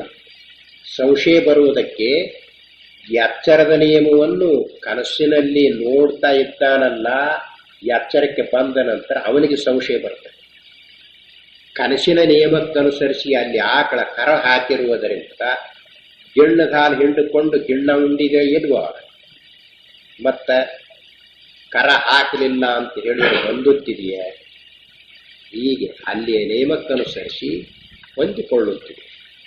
ಆದ್ದರಿಂದ ಆಗಲಿ ಎಚ್ಚರದ ಕಾಲದಲ್ಲಿ ಆಗುವೇ ಇಲ್ಲ. ಎಚ್ಚರದ ಕಾಲದಲ್ಲಿ ಕನಸಾಗುತ್ತಿದೆಯೇ? ಕಾಲು ಉಳ್ಕೋಬೇಕಲ್ಲ, ಎಚ್ಚರದ ಅವಸ್ಥೆ ಹೋಯಿತು ಅಂದರೆ. ಎಚ್ಚರ ಇಲ್ಲದೆ ಇರುವಾಗ ಎಚ್ಚರದ ಕಾಲ, ದೇಶ, ನಿಮಿತ್ತ, ಪ್ರಪಂಚ ಉಳಿದುಕೊಳ್ಳುತ್ತಿದೆ. ಮತ್ತು ಹೀಗಿರುವಾಗ ಎಚ್ಚರದ ಕಾಲದಲ್ಲಿ ಕನಸಾಗುತ್ತಿದೆ ಅಂದರೆ ಏನ? ಆದ್ದರಿಂದ ಕನಸಿನ ಅನುಭವದಿಂದ ಕನಸನ್ನು ನೋಡಬೇಕು. ಕನಸುಗಳು ಇಂತಿಷ್ಟು ಕಾಲದಲ್ಲಿ ಆದವೆಂದು ಅವನ್ನು ಎಚ್ಚರದ ಕಾಲಮಾನದಿಂದ ಅಳೆಯುವುದೂ ಆಗುವುದಿಲ್ಲ. ಎಚ್ಚರದ ಕಾಲದಿಂದ ಕನಸನ್ನು ಅಳೆಯುವುದಕ್ಕೆ ಹೋದರೆ ಹೊಂದುತ್ತಿದೆಯೇ? ಒಂದು 5 ಮಿನಿಟ್ನಲ್ಲಿ 2-3 ಕನಸಾದವು ಅಂತ ಹೇಳ್ತಾರೆ. 5 ಮಿನಿಟು ಅನ್ನುವುದು ಎಚ್ಚರದ ಕಾಲ. ಕನಸಿನಲ್ಲಿ 5 ಮಿನಿಟು ಅಂತ ಅನಿಸ್ತಾ ಎಲ್ಲ. ಮತ್ತು ಅಲ್ಲಿ ಇರುವಾಗ ಅದಕ್ಕೆ ಕಾಲವು ಎಷ್ಟು ಬೇಕೋ, ವ್ಯವಹಾರ ನಡೆಯುವುದಕ್ಕೆ ಎಷ್ಟು ಬೇಕಾಗಿದೆಯೋ, ಯಾವ ಅನುಕೂಲ ಬೇಕೋ ಅದಕ್ಕೆಲ್ಲ ಸಾಮಗ್ರಿ ಇಟ್ಟುಕೊಂಡಿದೆ. ಹಾಗಿಲ್ಲದಿದ್ದರೆ ವ್ಯವಹಾರ ಹೇಗೆ ನಡೆಯುತ್ತಿದೆ? ಕನಸಿನಲ್ಲಿ ವ್ಯವಹಾರ ಮಾಡಬೇಕಾದ್ರೆ ಅಲ್ಲಿರುವ ನಿಯಮ ಇಲ್ಲದೇ ಇದ್ದರೆ ವ್ಯವಹಾರ ಹೇಗೆ ನಡೆಯುತ್ತದೆ? ಸಂಶಯ ಬಂದುಬಿಡ್ತದೆ. ಆದರೆ ಸಂಶಯ ಬಂದಿದೆಯೇ? ಇಲ್ಲ. ಮತ್ತು ಹೀಗಿರುವಾಗ ಎಚ್ಚರದ ನಿಯಮಗಳನ್ನು ನೋಡಿಕೊಂಡು, ಎಚ್ಚರದ ಕಾಲವನ್ನು ನೋಡಿಕೊಂಡು ಕನಸಿನ 5 ಮಿನಿಟ್ ಆಗುತ್ತೆ ಅಂತ ಹೇಳ್ತಾರೆ. 5 ಮಿನಿಟ್ ಸಹಿತ ಹೇಳುವ ಮಾತು ಹೊಂದುವುದಿಲ್ಲ. ಯಾಕೆ 5 ಮಿನಿಟ್ ಅಂತ ನಿನಗೆ ಹೆಂಗೆ ಗೊತ್ತಾಯ್ತು? ಅವನು ಏನು ಮಾಡ್ತಾನಂದ್ರೆ ಮಲಗಿಕೊಂಡನ, ಆ ಕನಸಾಗಿದೆ, ಮತ್ತೆ ಎದ್ದು ನೋಡ್ತಾ ಇದ್ದಾನೆ. ಸ್ವಲ್ಪ ಹೊತ್ತಿನ ಕನಸಾಗಿರ್ತೀಗ ಈ ಕಲ್ಪನೆ ಮಾಡ್ತಾನೆ. ಸ್ವಲ್ಪ ಹೊತ್ತು ಅನ್ನೋದು ಎಚ್ಚರದ್ದು, 5 ಮಿನಿಟು ಅನ್ನೋದು ಎಚ್ಚರದ್ದು. ಕನಸಿನಲ್ಲಿಯೋ 5 ಮಿನಿಟ್ ಆಗಿರ್ತಾರೆ. 100 ವರ್ಷ ವ್ಯವಹಾರ ಮಾಡಿದ್ಯಲ್ಲ, ಮದುವೆ ಮಾಡಿಕೊಂಡು ಮಕ್ಕಳನ್ನ ಹಡ್ದಿಯಲ್ಲ, 5 ಮಿನಿಟ್ನಲ್ಲಿ ಹಡ್ದಿದ್ದೀಯಾ ಅಲ್ಲಿ? ಎಲ್ಲ. ಮತ್ತೆ ಹೀಗಿರುವಾಗ ಅದಕ್ಕೆ ಬೇಕಾದ ಕಾಲ ಐತೋ ಇಲ್ವೋ?